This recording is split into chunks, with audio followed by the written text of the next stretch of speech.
La trama de corrupción del caso Koldo no solo era una red de mordidas y de favores, era algo muchísimo más grave. La UCO apunta directamente a una posible financiación ilegal del Partido Socialista y deja entrever que Pedro Sánchez habría conocido esta red delictiva mucho antes de lo que ha reconocido públicamente. Según los agentes, el nexo entre José Luis Ábalos, Santos Cerdán y Koldo García no era una simple relación laboral de partido político, era una relación de confianza, de complicidad y en la práctica de funcionamiento como una organización criminal. Así lo sugiere el propio informe de la UCO, que ha sido entregado al Tribunal Supremo que investiga esta trama de corrupción. Santos Cerdán, el actual secretario de organización del Partido Socialista, habría gestionado comisiones ilegales por valor de 620.000 euros pagadas por Acciona a cambio de adjudicaciones públicas, licitaciones de Adif y de la Guardia de la Dirección General de Carreteras que no habrían sido posibles sin la colaboración dentro del propio gobierno. Y aquí es donde la historia se vuelve todavía mucho más grave, porque según la UCO las irregularidades no se frenaron cuando se cesó a Ábalos y a su asesor Koldo en julio de 2021. Al contrario, continuaron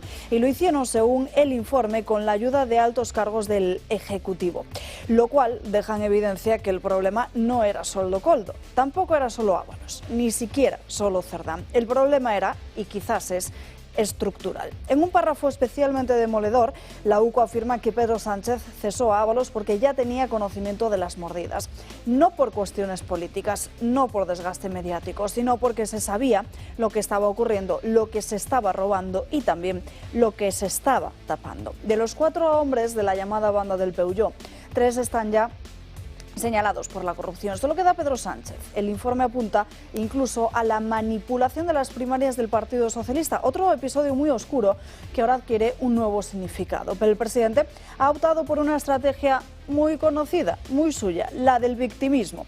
Dijo que nos equivocamos al confiar en Santos Cerdán, pero esa elección fue suya. También lo fue la de Ábalos y también lo fue ratificar a Cerdán hace apenas 6 meses, cuando ya había dudas más que razonables sobre la implicación en la trama. Cuando estalló el caso Ábalos, Sánchez prometió una investigación interna. No se supo nada más. Ahora anuncia una auditoría de las cuentas del partido, pero visto lo visto, cabe preguntarse si ocurrirá lo mismo. Ruido, titulares y después silencio, porque la pregunta era muy simple: ¿lo sabía o no lo sabía? Y las respuestas solo pueden ser 2. Si no lo sabía, ¿para qué sirve un presidente del gobierno que no se entera de lo que pasa en su propio partido? Y si lo sabía, ¿qué fue lo que hizo para impedirlo? En una conversación grabada por la Guardia Civil, Koldo García asegura además que el sistema para camuflar comisiones mediante facturas falsas lo conocían todos los ministros. Es literal. Eso lo sabe todo el mundo. Si esto lo hacen todos los ministros. Así aseguraba Koldo. Una afirmación que, según los investigadores, no es un comentario al aire, sino una confesión espontánea, reveladora del funcionamiento real de la maquinaria del Partido Socialista en los últimos años. Hoy los ciudadanos no solo lidian con la indignación de otra trama de corrupción, lidian con algo mucho más grave: la certeza de que no fue un desliz, ni un descuido, ni una traición interna. Fue un sistema, un método, una forma de gobernar. No tuvieron un gobierno vigilante y mucho menos un partido ejemplar. Tuvieron una estructura diseñada desde dentro para repartirse el dinero público entre amigos, asesores, compañeros y compañeros de coche oficial. Y mientras todo esto ocurría, el presidente miraba al tendido, hablaba de bulos, repartía carnés de demócrata y ponía cara de dignidad herida. Al final, esos periodistas tenían razón. Ha sido la Guardia Civil quien lo ha confirmado, con indicios, con hechos, con grabaciones y también con nombres propios.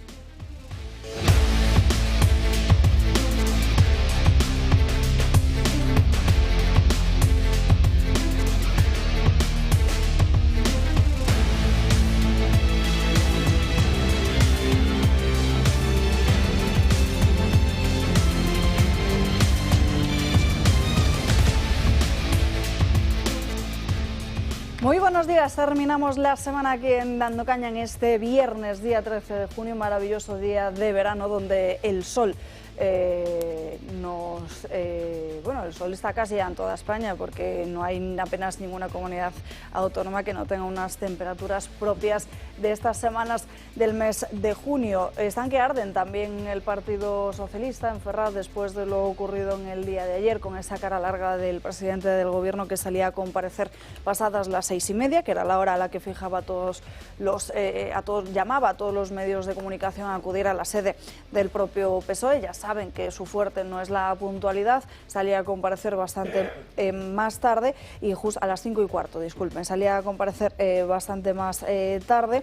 Lo hacía además con un maquillaje muy marcado, con tono de victimismo y cabizbajo, como decimos. Hablaremos de ello, porque hoy es sin duda el gran asunto del día, después de ese demoledor informe de la UCO que llevaba al Tribunal Supremo a llamar de forma voluntaria a invitar a Santos Cerdán a que pudiese a declarar el próximo 25 de junio, que luego por la tarde precipitaba su propia dimisión, la de todos sus cargos, y también ese perdón repetido en reiteradas ocasiones por Pedro Sánchez. Hablaremos de ello porque claro, en el día de ayer conocíamos todos ese informe, aquí se lo íbamos desvelando como podíamos a lo largo del programa en directo, pero ahora hemos podido analizarlo a fondo y hay muchas conclusiones más allá de lo que ya conocíamos, más allá de reforzar muchas de las investigaciones periodísticas de las que venimos hablando meses y meses, porque también se desliza la financiación ilegal del Partido Socialista, el conocimiento de todo el Gobierno e incluso más, porque este es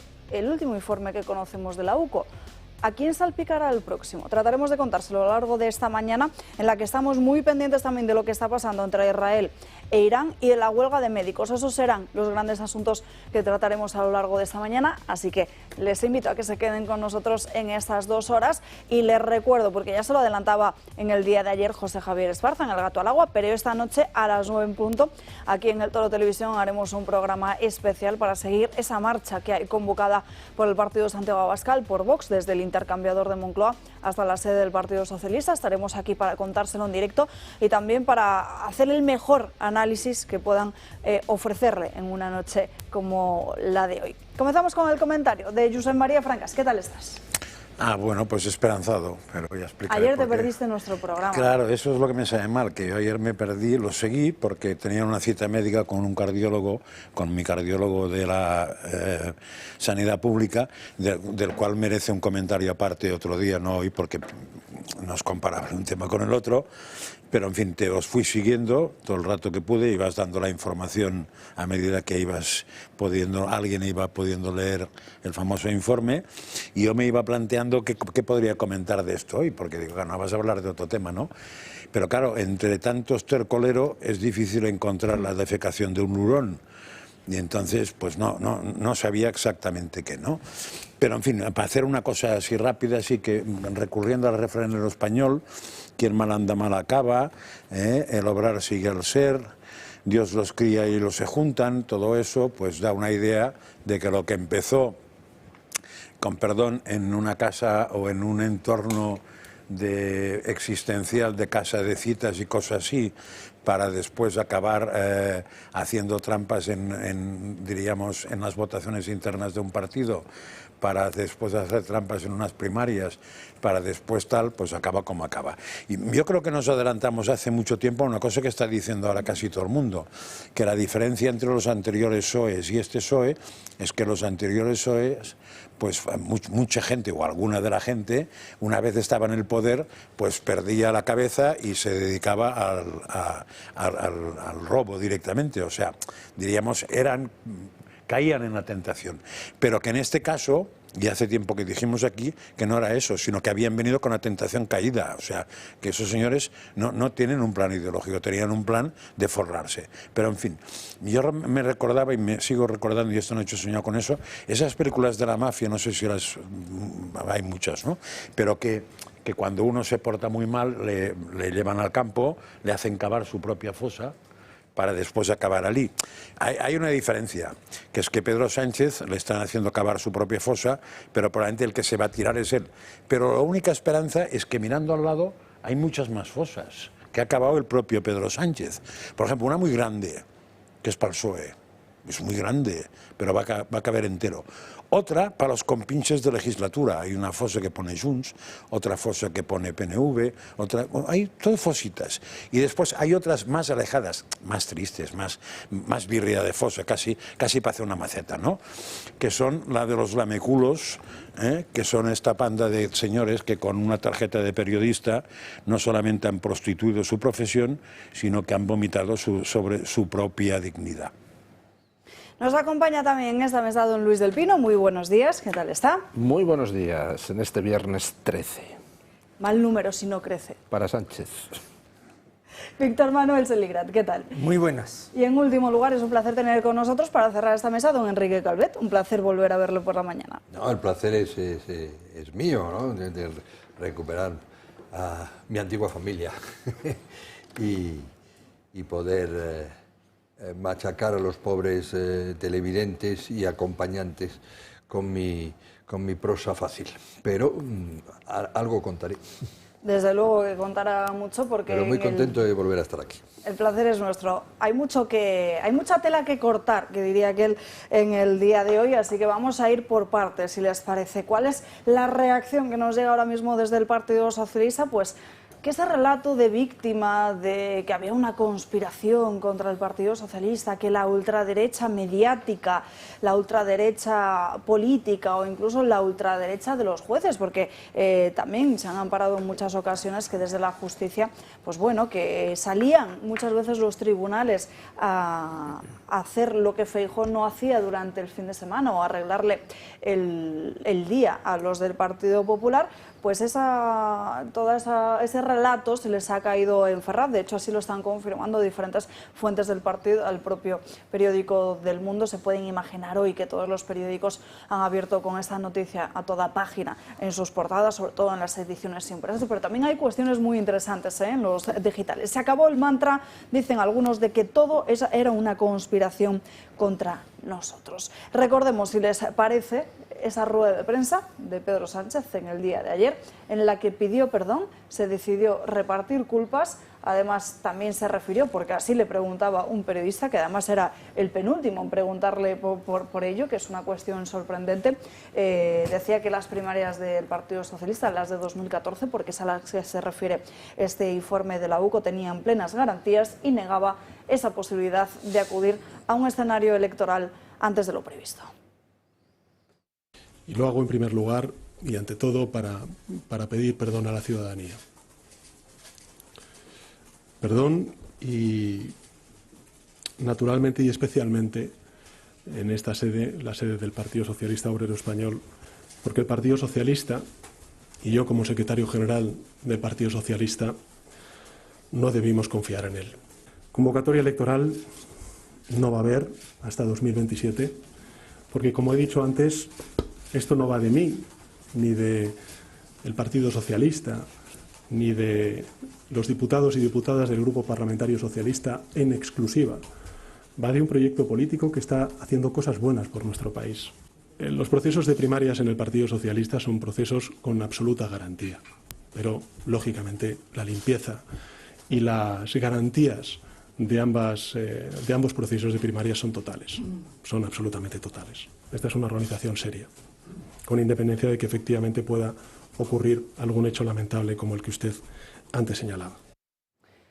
Y después de dar la cara ante los medios de comunicación a los que atendía después de 45 días sin permitirles plantear diferentes cuestiones en las distintas ruedas de prensa o en los distintos eventos en los que participaba, Pedro Sánchez, el presidente del Gobierno, se fue inmediatamente a un acto que compartía con Su Majestad, con el rey Felipe VI. Se conmemoraban en esta tarde, en la tarde de ayer, los 40 años de España en las comunidades europeas. El rey además dejó un titular muy oportuno ante el presidente, ese de que la democracia y la libertad son conquistas garantizadas. Pedro Sánchez, le están viendo sus pantallas, se mostraba, eso sí, cabizbajo de nuevo en ese acto, pero hacía como si nada pasara. Después de un informe en el que, como les digo, se habla de muchísimas cosas, pero vamos a ir por partes. Luego hablaremos de la financiación ilegal del Partido Socialista, pero lo primero, porque hoy hay muchos que dicen o Pedro Sánchez era un inútil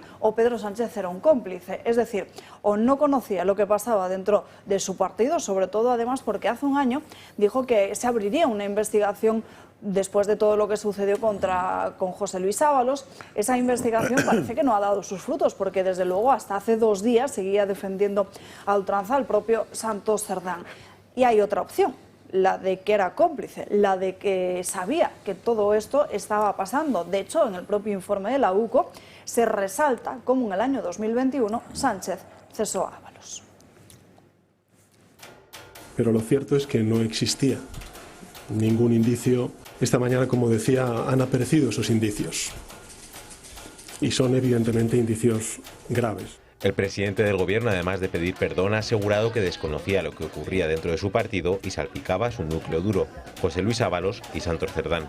La UCO, en su informe entregado al Tribunal Supremo, detalla que a pesar de que el 12 de julio de 2021 fue cesado en su cargo Ábalos, abandonando Koldo también su puesto de asesor. Los investigadores detallan que la relación de Koldo con miembros del Ministerio de Transportes no se vio interrumpida, haciendo uso de esta para seguir velando por los intereses de LIC, una de las constructoras. Los agentes aseguran que Koldo habría intercedido ante algunas de las personas encargadas de la toma de decisiones de diversos estamentos dependientes del ministerio, para presuntamente lograr favorecer a determinadas empresas.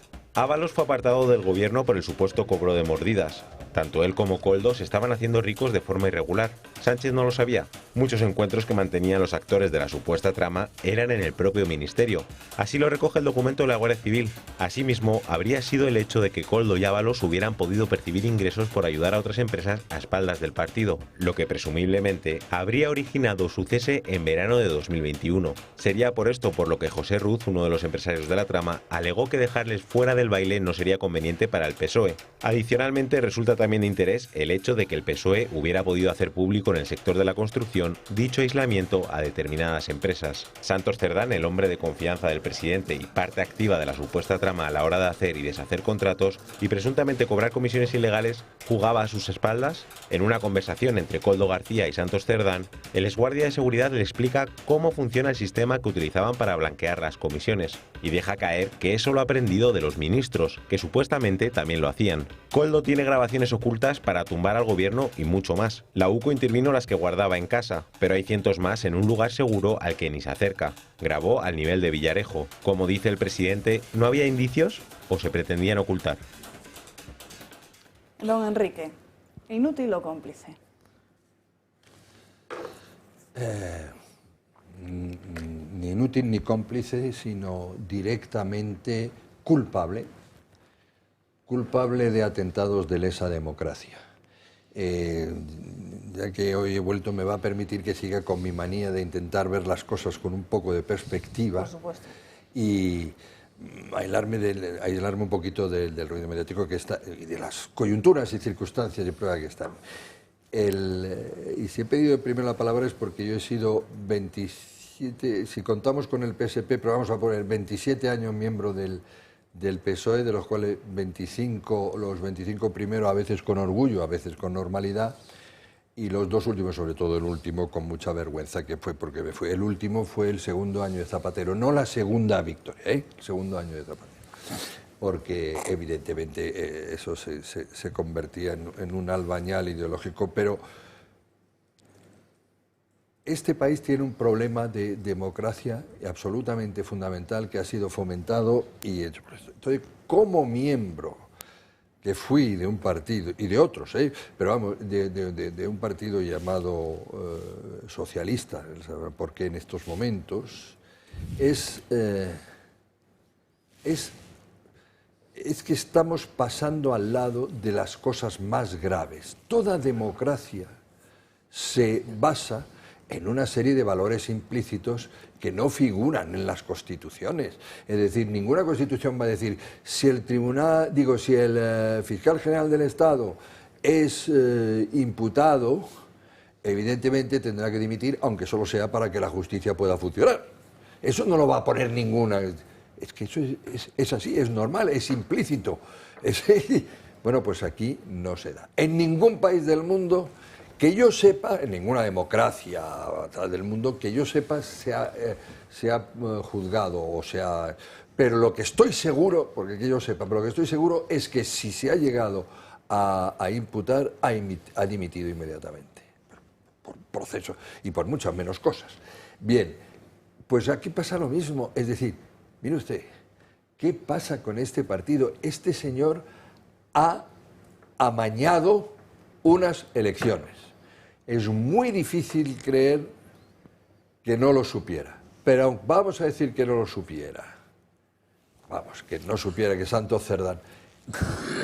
Eso es de inmediata dimisión como secretario general del partido y renovación de los cargos. Porque claro, es que no es que sea, es que es una vergüenza tan grande para cualquier demócrata, socialista, popular, esto que diga, no, pues bueno, solo fueron 1 o 2 votos, eso es un incidente. Es el principio. Es decir, usted ha llegado ahí con unas elecciones amañadas y usted es el secretario general. Usted dimite y renueva. Felipe González, por mucho menos, al no sentir la confianza de su partido, por mucho menos dimitió.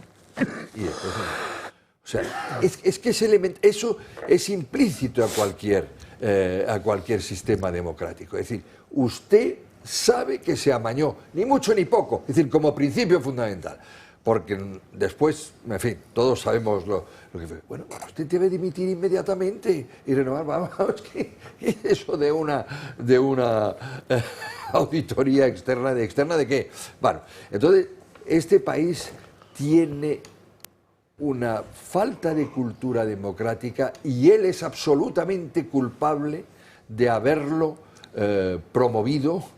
No cómplice, de haberlo promovido gracias a la masa mediática, a los más media, etcétera.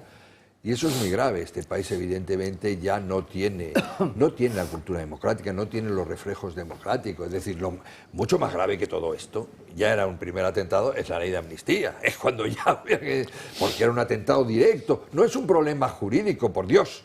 Es políticamente, es una vergüenza que usted venda el bien común de la mayoría de los españoles de esa manera. Bueno, entonces, ya por eso decía, intervengo como miembro que fui de un partido. Claro, eso era impensable. Es impensable en cualquier democracia. Unas elecciones amañadas poco o mucho llevan enseguida solicitudes de responsabilidades y eres el secretario general que ha nombrado a 2 secretarios de la organización que han demostrado ser corruptos y uno de ellos amañar el partido. Entonces yo lo siento mucho porque España, y con eso acabo, España, no, se habla mucho de Venezuela, para mí es Bielorrusia. Este señor es como Lukashenko. Por supuesto que utilizó las cloacas para hundir al efecto, por supuesto que amaño, pero no pasa nada a las elecciones, por supuesto que anulo toda independencia de los organismos. Yo lo siento mucho, pero de eso España no es consciente y va a tardar, si es que lo logra, pero muchísimo y mucho dolor en recuperarlo. Perdón. Luego hablaremos de esa cuestión que es muy interesante, del posible pucherazo en las primarias del Partido Socialista, aquellas que eligieron como secretario general al propio Pedro Sánchez, pero en estos momentos, Víctor Manuel, me parece muy interesante que pongamos el foco precisamente en el propio gobierno, porque desde luego en el día de ayer esa rueda de prensa de Pedro Sánchez hecha en Ferraz y no Moncloa, esas respuestas que el propio Sánchez daba, de que decía que eso es una cuestión que había sucedido de unos pocos en el partido y no del gobierno, ya nos indica precisamente hacia dónde quiere desviar la atención el propio Sánchez. Gracias, Alba. Voy a intentar ser breve sin perjuicio de que me permitáis a lo largo del programa alguna otra intervención. A mí me parece que aquí se ve claramente, como tú lo has expuesto ahora en estas palabras, lo gran estratega que es Pedro Sánchez. Es un auténtico fuera de serie como estratega. Punto número 2. Hace mucho tiempo, yo no soy vidente, soy evidente, y me remito, si están grabadas, a las intervenciones de este programa, que yo manifesté que aquellos problemas legales que el Poder Ejecutivo del señor Sánchez pudieran realizarse a lo largo de su actuación y de su gobierno y colaboradores, los únicos poderes que podrían pararlo sería el Poder Judicial. Me estoy remitiendo ¿a qué? A las informaciones, a los hechos. El informe de la UCO es un embrión, es un punto de partida, es un inicio. Evidentemente que vamos a hablar de una presunción de inocencia. Sí, a mí me gusta siempre hablar de esa presunción de inocencia. Pero hay unos hechos que son muy graves. Como se están escuchando, existe la posibilidad de investigar una organización criminal, la posible existencia de una organización criminal y de una malversación y de un cohecho. Todo eso conlleva además el hecho de la investigación judicial y la intervención de un fiscal que tendrá que decir algunas palabras en cuanto a las declaraciones que vaya a realizar este señor, el señor Santos Cerdán, voluntariamente. Por otro lado, también hay que decir que estamos hablando de que no es una cuestión política ni de ideología. Esto es una cuestión de seguridad jurídica y de seguridad democrática. La responsabilidad del señor Sánchez como presidente de gobierno hay que mirarla desde el punto de vista político y desde el punto de vista legal. En primer lugar, desde el punto de vista político, a mí me parece que no es de recibo, siendo del PSOE, habiendo sido o no siendo del PSOE, que simplemente diga perdón ante la ciudadanía y no haga ninguna responsabilidad sobre estos temas. Y aquí no hay que ser de un partido o de otro. Es más, yo creo que como gran estratega que es Sánchez, se está aprovechando de la falta de comprensión y de ayuda o de inteligencia política, dicho sea con el debido respeto, del resto de la oposición. Ese enfrentamiento que hay de partidos políticos, como los socios de Sánchez, evidentemente que están en el gobierno, tendrán que actuar en consecuencia porque si no, políticamente serán colaboradores.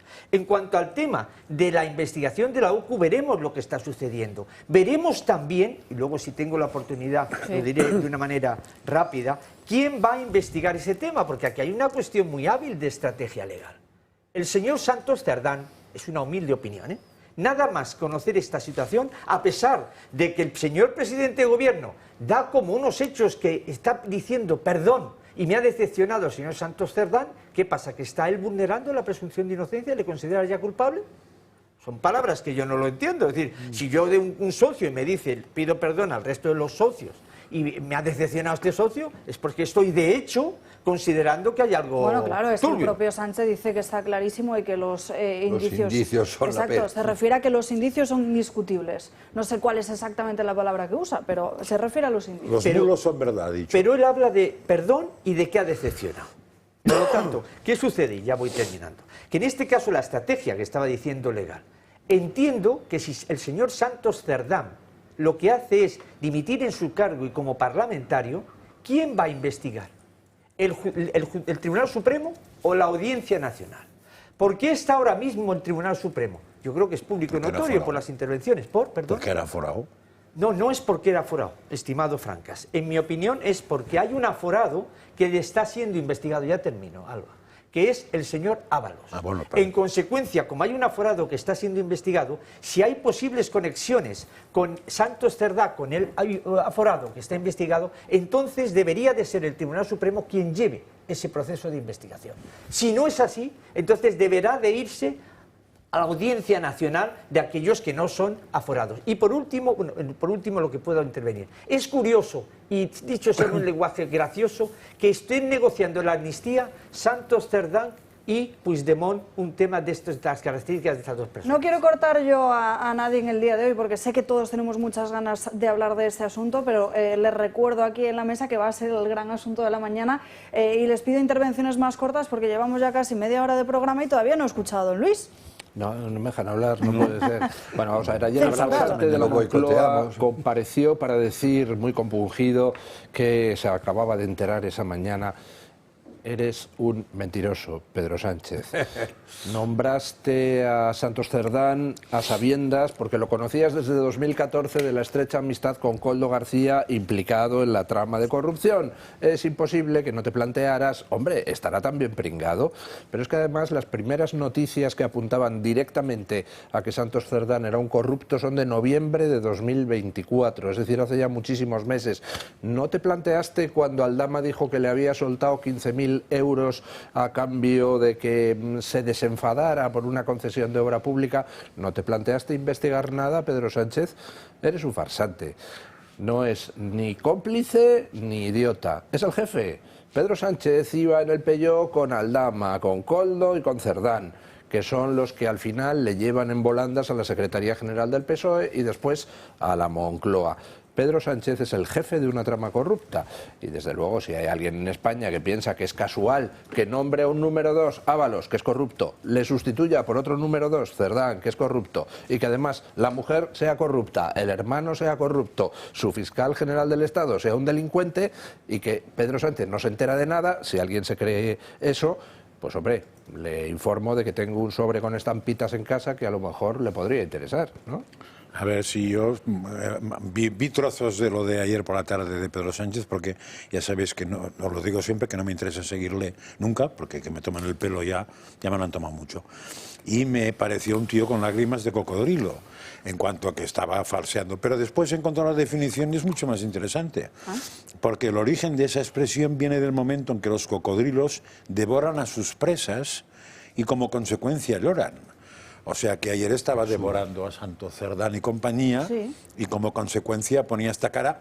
Como no es capaz de llorar porque los sentimientos se los dejó donde nació, le tuvieron que maquillar eso que nos cuesta no sé cuántos cientos de miles de euros al año el equipo de maquilladores que tiene, ¿no?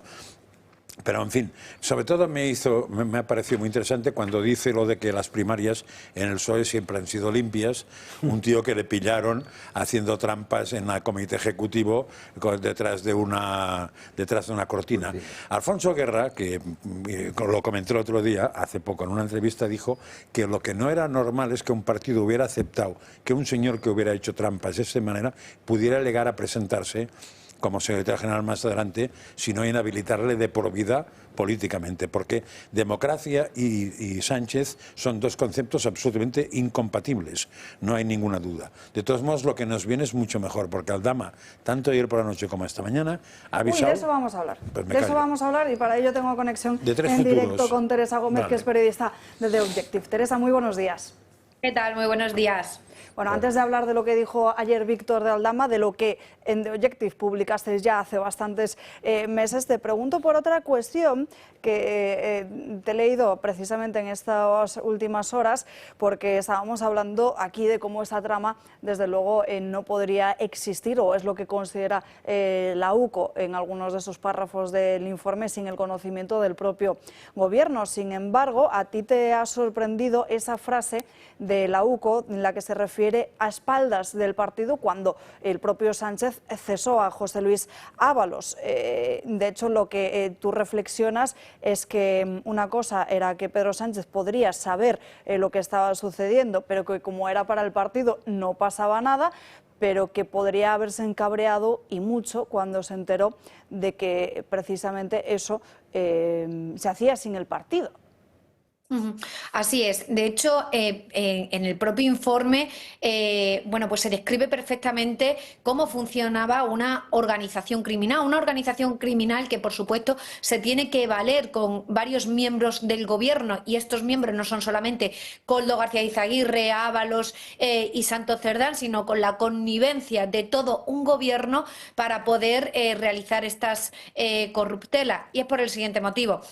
Por ejemplo, la UCO lo que dice en su informe es que una vez cesado tanto el ministro Ábalos como su propio asesor Koldo García, estos siguieron llevando a cabo adjudicaciones a empresarios amigos que a cambio les estaban otorgando unas mordidas, como por ejemplo el empresario, el constructor Pepe Ruz, amigo íntimo de Ábalos, y que era la persona que se ponía en contacto, incluso no solamente esta persona pagaba mordidas, sino que incluso era la que reclutaba a otros empresarios para ponerlos en contacto con el gobierno, adjudicarles contratos a dedo y que esos empresarios también pagasen su correspondiente mordida.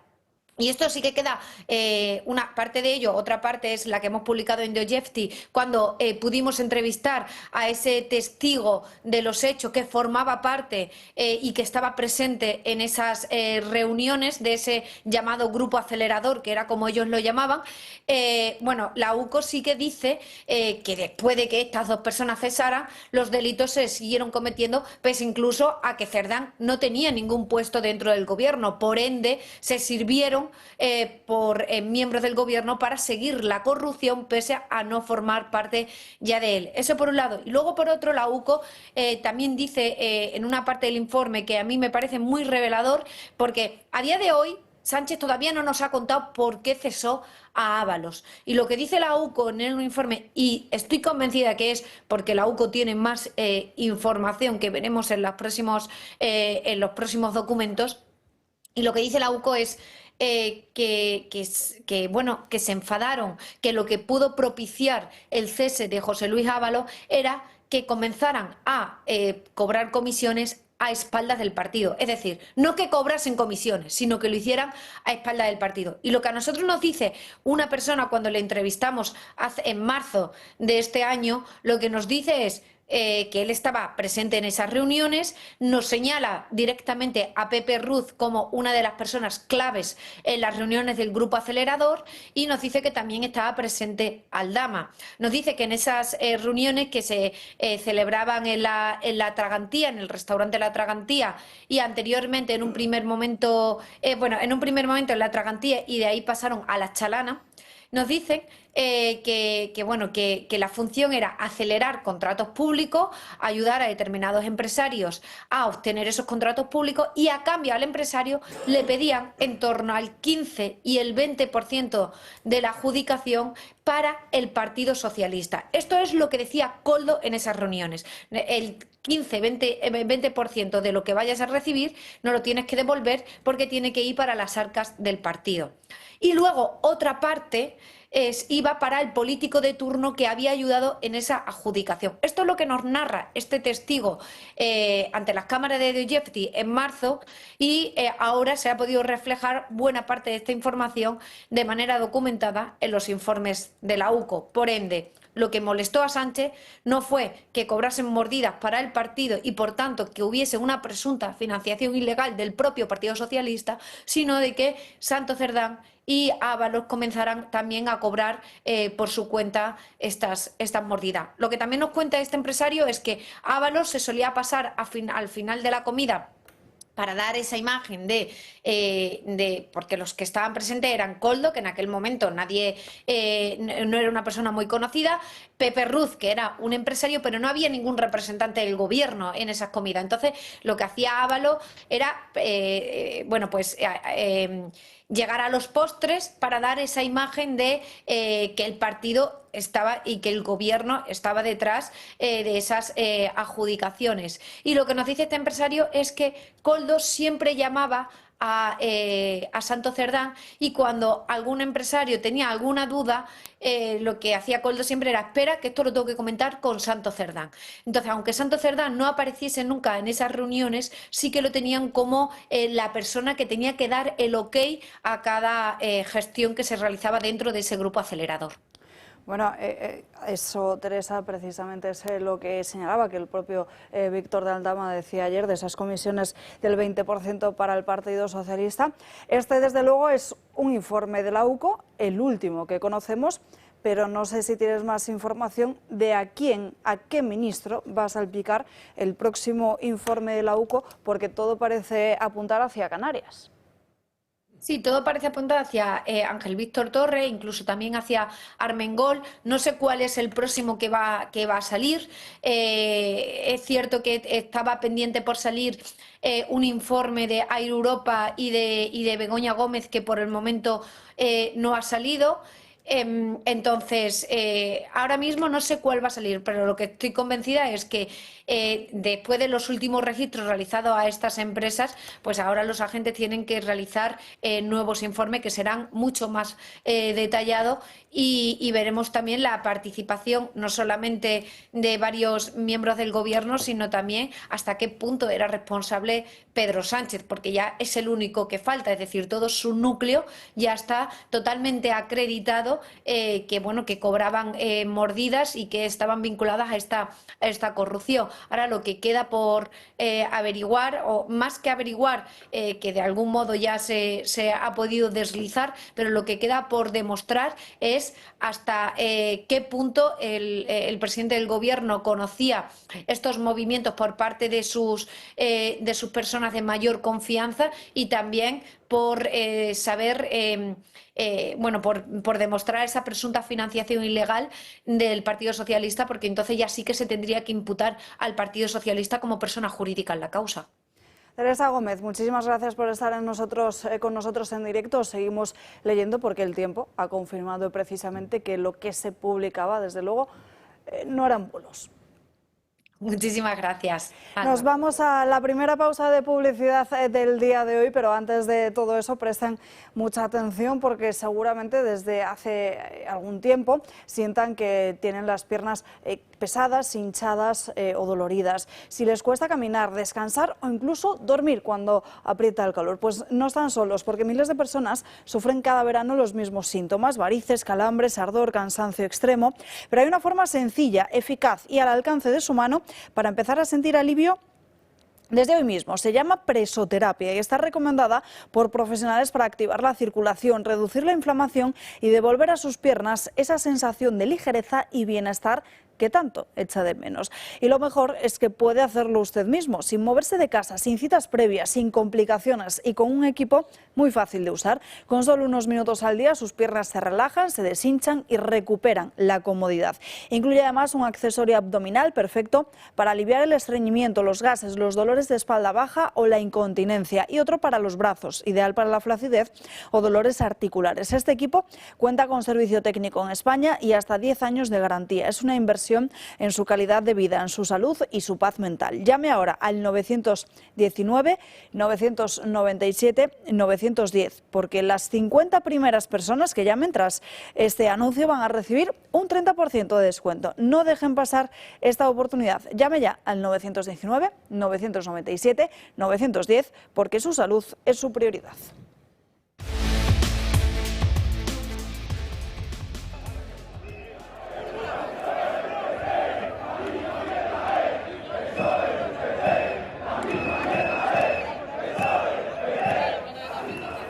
Decenas de personas se concentraban el día de ayer en Ferraz pidiendo dimisiones en el Partido Socialista, exigiendo la dimisión de Pedro Sánchez, del presidente del Gobierno. Justo unos minutos antes, el partido de Santiago Abascal, el partido de Vox, convocaba a través de las redes sociales una manifestación para hoy. Desde las 9 en punto de la noche van a ver en sus pantallas el cartel de lo que han venido a llamar Marcha hacia Ferraz, desde el intercambiador de Moncloa hasta la sede del Partido Socialista, bajo el lema de "Hay que echarlo, elecciones ya". Hoy a las 9 en punto de la noche esa marcha dará comienzo desde el intercambiador de Moncloa, como les digo, hacia Ferraz. Y esta noche podrán ver precisamente aquí en directo cómo se produce esa marcha, y además lo haremos analizando el porqué de este nuevo descontento ciudadano que algunos han venido a llamar como de nuevo Junio Nacional, al igual que en noviembre ya se habían organizado aquellas otras protestas. En el día de ayer, en esas primeras movilizaciones, en esos primeros ciudadanos, entre esos primeros ciudadanos que acudían hasta este punto, hacia Ferraz, estaban diferentes dirigentes del partido de Vox: Isabel Pérez, José Antonio Fuster o incluso la propia Rocío de Mer, eran algunos de los que se acercaban hasta allí. De un gobierno rodeado de corrupción, con una declaración totalmente humillante para todos los españoles, pisoteando una vez más la libertad de todos los españoles y todas las instituciones. Bueno, y por otro lado, hemos hablado del conocimiento de gobierno, y luego está la cuestión que ya hemos adelantado con esta conversación con Teresa, de esa posible financiación irregular del propio Partido Socialista que se señala en este informe de la UCO. Creo que don Enrique quería decir dos frases y luego le doy la palabra a Luis. Por supuesto. Las dos frases son: quitémonos paja de discusión. El numerito de ayer, que yo tampoco vi, porque el numerito, vamos, después he visto el corte, el numerito de ayer de este hombre del doctor Sánchez, ¿verdad? Eso, y en eso sigue lo de Víctor, más bien táctica que estrategia, se debe exclusivamente a dar una satisfacción a sus socios de gobierno, a sus socios Frankenstein, para que sigan apoyando. Es decir, para que tengan un argumento. Bueno, tenía que hacer algo porque los otros, hombre, algo tienen que lavar su cara. Es solo eso, o sea, no hay que darle más importancia a ese. Y este hombre es más culpable que el pecado, como sabíamos todo que Cerdán era más culpable que el pecado. Segunda frase, me ha encantado lo de las fosas de de don José María o Josep María, la fosa principal que se ha abierto, y yo creo que ya se ha tapado, es la de la democracia española. Esto lo sabe. Y es muy difícil resucitarla. Luis. Vamos a ver, solo un par de apuntes. Uno, ¿de dónde viene todo esto? Todo esto viene de la documentación incautada por la Guardia Civil a Koldo García. Documentación que al parecer Koldo García dejó a propósito en su casa para que la encontrara la Guardia Civil. Recordemos que... Y que parece que esa no está toda la documentación no, de Koldo García guarda otra documentación, al parecer más explosiva, en otro lugar, simplemente para tenerla en la recámara. Recordemos que el otro día Ábalos ha repetido la jugada de Koldo García y dejó 2 petacas extraíbles de ordenador en su casa, de las que la UCO se incautó. Vamos a ver qué tienen esas petacas. Y recordemos también que el juez había pedido informe sobre las actividades de Santos Cerdán, ojo, y de algún otro, como el ministro Ángel Víctor Torres. Lo que ha entregado la UCO es un informe relativo exclusivamente a Cerdán y lo que con él se relaciona. Es posible que veamos pronto algún otro informe referido a algún otro miembro del Partido Socialista, con lo cual lo que ayer dijo Sánchez pues es realmente agua de borrajas, porque lo mismo dentro de 3 días tiene que volver a comparecer porque ha salido otro informe con respecto a algún otro de sus ministros. Sí, la única cosa es que como llega el verano, igual en la Mareta o en un sitio así se refugia y aguanta hasta septiembre, pero es evidente que van a ir a peor. Y ya puedo decir lo de Aldama. ¿Qué quieres? ¿Ir con lo de Víctor de Aldama? No, simplemente que es que ha avisado, tanto ayer por la noche como esta mañana, de que aparte de los papeles que tenga de Koldo, del otro, lo que sabe él que va a salir son 3 cosas. Una, la implicación directa de Pedro Sánchez. 2, la financiación directa del PSOE. Y 3, la financiación de la Internacional Socialista. Eso directamente. Y para acabar de arreglar, ha dado la pista de que el famoso sobre que tiene guardado, escondido, que no sé qué, el que sabe el contenido es un tal Zapatero. No lo digas tú, se lo escuchamos al propio Víctor de Aldama en esa entrevista que concedió en el día de ayer y que hablaba del propio Zapatero. Yo creo que esto tampoco lo he dicho nunca, pero mira, hoy ya lo voy a decir. Yo creo que eso sabe bien el señor Zapatero de lo que estoy hablando. Y si no que dé explicaciones el señor Zapatero, porque también le he escuchado en alguna ocasión hablar de mí en algún mal tono. No entiendo por qué este señor habla mal de mí, porque lo único que yo he sido con él es correcto y encima me han pedido que le lleve en mi avión privado de Caracas a Santo Domingo y le he llevado. Entonces que explique qué hacía el señor Zapatero conmigo en ese avión, que lo explique él. Sí, pues esta mañana ha repetido lo mismo con Ana Rosa, sí. Lo mismo. Con lo cual es otro personaje que puede estar pululando por la zona difícil. Quería hablar de un tema que no tiene casi nada que ver con esto, pero es muy interesante. Si os acordáis, ayer cuando entró Santos o Roldán, o como se llame, Cerdán. Santos Cerdán. Es que ya me confundo. Ya he dicho antes que entre tanta porquería encontrar una cagadita es muy complicado. Cuando entró en el Congreso, diputados del PP empezaron a gritar dimisión, y la presidenta les conminó a callarse. Yo no sé por qué no dijeron dimisión también de la presidenta, porque si uno es un pinta, la otra lo dejó, no entró en detalles. Pero es muy interesante esto, porque es la primera vez que eso lo hacen los del PP sin rasgarse las vestiduras, es decir, un conflicto institucional frente a la presidenta del Congreso. Por la tarde dejaron al rey plantado, segundo conflicto constitucional, o sea que igual ya empieza a entender que lo de jugar... Eso de la responsabilidad institucional. Sí, no, y que si el delante juega con las manos y los pies, tú no puedes jugar con los pies, puedes o jugar con las manos o los pies o retirarte y decir no hay partido porque me están tomando el pelo. Pero eso me parece muy interesante. Justo esta mañana uno de esos periodistas de la izquierda izquierdosa que ahora está reconfigurándose, y que lo que eran bulos ya no son tanto y tal, los que yo llamaba antes de todo, pues decía que ahora tenemos un problema, que como hay una moción de confianza, no cuestión de confianza, que el gobierno no va a pedir, y una moción de censura que la oposición no va a presentar, entonces tenemos todo paralizado, y esto sí que es un conflicto institucional y una crisis institucional. Pues Pepe, porque estamos mezclando muchas cosas, y yo lo quería tener todo un poquito más ordenado. Retiro todo lo dicho. Sé que está todo muy mezclado, pero vamos por partes, porque me habéis saltado de lo que puede pasar, de esas nuevas implicaciones que hemos hablado ya con Teresa, de Ángel Víctor Torres, de Francina Armengol, o incluso de Zapatero. También ese auto se recogía en el día de ayer, una conversación entre Koldo y José Luis Ábalos, donde decía que él había acudido personajes de todo tipo, como Pepe Bono, incluso Pepe Blanco. Me habéis mezclado todo esto con la financiación de que ya habíamos hablado antes y con las reacciones políticas. La parte política iremos en unos minutos, pero antes tiene la palabra Víctor Manuel Seligrán. Manifestar que, en primer lugar, todas estas pruebas que están apareciendo y que están dejadas supuestamente o por Koldo o por cualquier otro, ¿por qué finalidad se hace? ¿Para quién las está dejando? ¿Para qué y por qué? Pues para tener evidentemente un mejor trato, no un mejor trato, sino un mejor futuro, y jugar un poco a colaboro contigo en función de los años que me puedas pedir. Pero colaboro conmigo, contigo te está refiriendo a la Administración de Justicia. Claro. Parece claro, pero no es tan claro. Es decir, todos estos temas tienen que acordarse con una fiscalía. Tienen que acordarse al fin de que vaya apareciendo todas esas pruebas que demuestren que lo que se está diciendo existen indicios clarísimos de delito. Por lo tanto, esto por un lado. Hay que tener en cuenta que a veces estos temas pueden salir el tiro por la culata. Lo único que importa aquí es que está resplandeciendo la verdad ante una ciudadanía que yo voy ahora al segundo lugar, que afecta al tema jurídico, porque cualquier acto que hagamos en la vida tiene efectos legales. El que queráis, me da igual.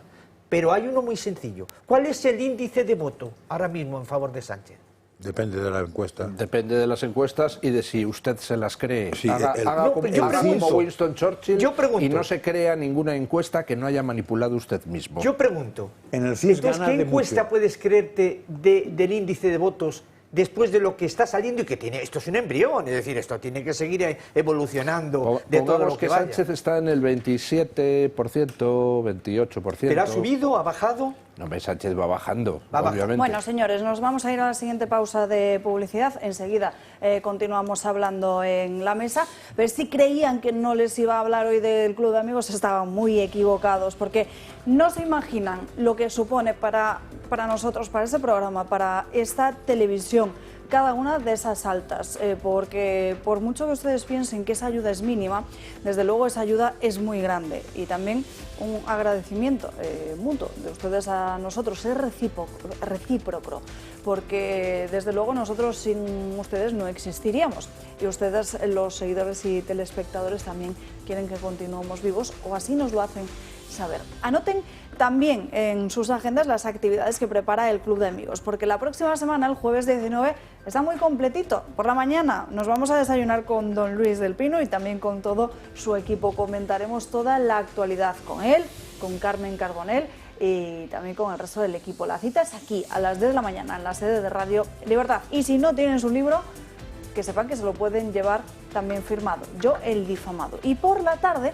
nos va a visitar Fernando Paz, muy querido por todos ustedes. Regresa para hablar de España, de Europa y Trump. Una cuestión muy actual y muy interesante. Ya saben, inscríbanse. Viajamos también a Barcelona a comer con todos los que nos quieran acompañar y todos los que quieran ver y charlar durante unos minutos con don Julio Eriza y también con José Javier Esparza. Vamos a hablar de actualidad, comentar todo lo que ustedes quieran en absoluta libertad. Esto es el miércoles día 25 de junio, un almuerzo con Esparza y con Julio Eriza. Para inscribirse en estas y otras actividades, darse de alta, informarse cómo hacerlo, llamen al teléfono que aparece en sus pantallas, que ahí les van a informar de todo. 91 616 24 64.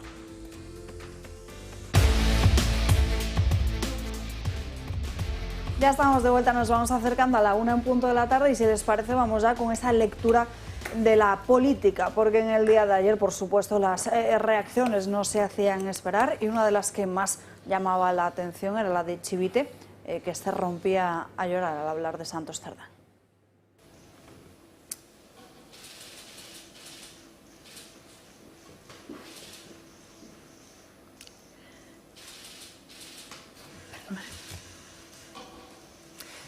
Pues yo tengo que decir que no está siendo un día fácil.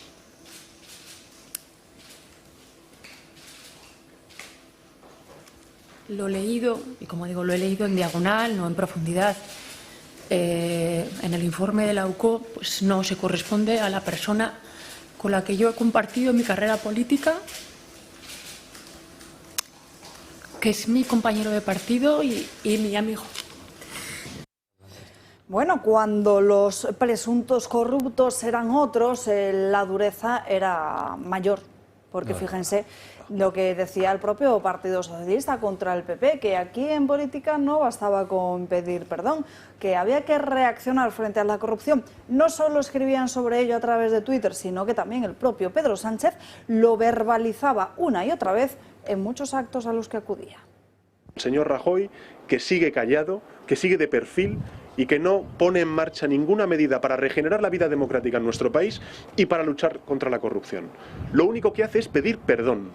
Y yo le digo al señor Rajoy que el perdón en política no es suficiente, que lo que debe de hacer es, 1, comparecer en el Congreso de los Diputados y 2, explicar a los españoles qué medidas va a tomar como presidente del Partido Popular a nivel interno y como presidente del Gobierno para que esos casos de corrupción no se vuelvan a producir en nuestro país. Y finalmente tiene que afrontar y asumir responsabilidades políticas. Bueno, enseguida continuamos con todas estas reacciones. Antes déjenme que salude a Pablo Cambronero, con el que tenemos conexión en estos momentos. Pablo, muy buenas tardes. Hola, muy buenas tardes. ¿Qué tal? ¿Cómo están? Encantado de estar con ustedes. Bueno, tú mismo registraste en el Congreso de los Diputados, pediste a la mesa diferente información sobre distintas licitaciones presuntamente fraudulentas del Ministerio de Transportes, ¿no? Sí, así fue.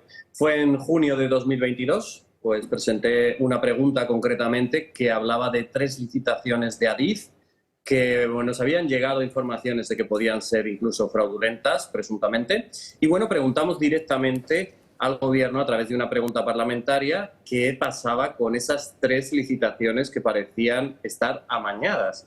Y bueno, pues el Gobierno no nos contestó más que todo era legal, que todo era lícito y nada más. Ante eso, y como las informaciones nos seguían llegando de que esas licitaciones habían sido arbitrarias, pues conseguimos registrar una petición de comparecencia de la entonces ministra de Transportes, que no se celebró, desgraciadamente, porque la mesa de la Cámara no lo estimó oportuno. Pero bueno, quedaron para el recuerdo aquellas preguntas con respecto a esas 3 licitaciones y creo que la UCO, no sé si las menciona exactamente porque no he tenido acceso al auto, pero creo que habla de varias licitaciones de Adif. Sí. Y en este caso nosotros hablábamos de una empresa que además ha obtenido muchísimas licitaciones de Adif en tiempos recientes, que es obras públicas y regadíos.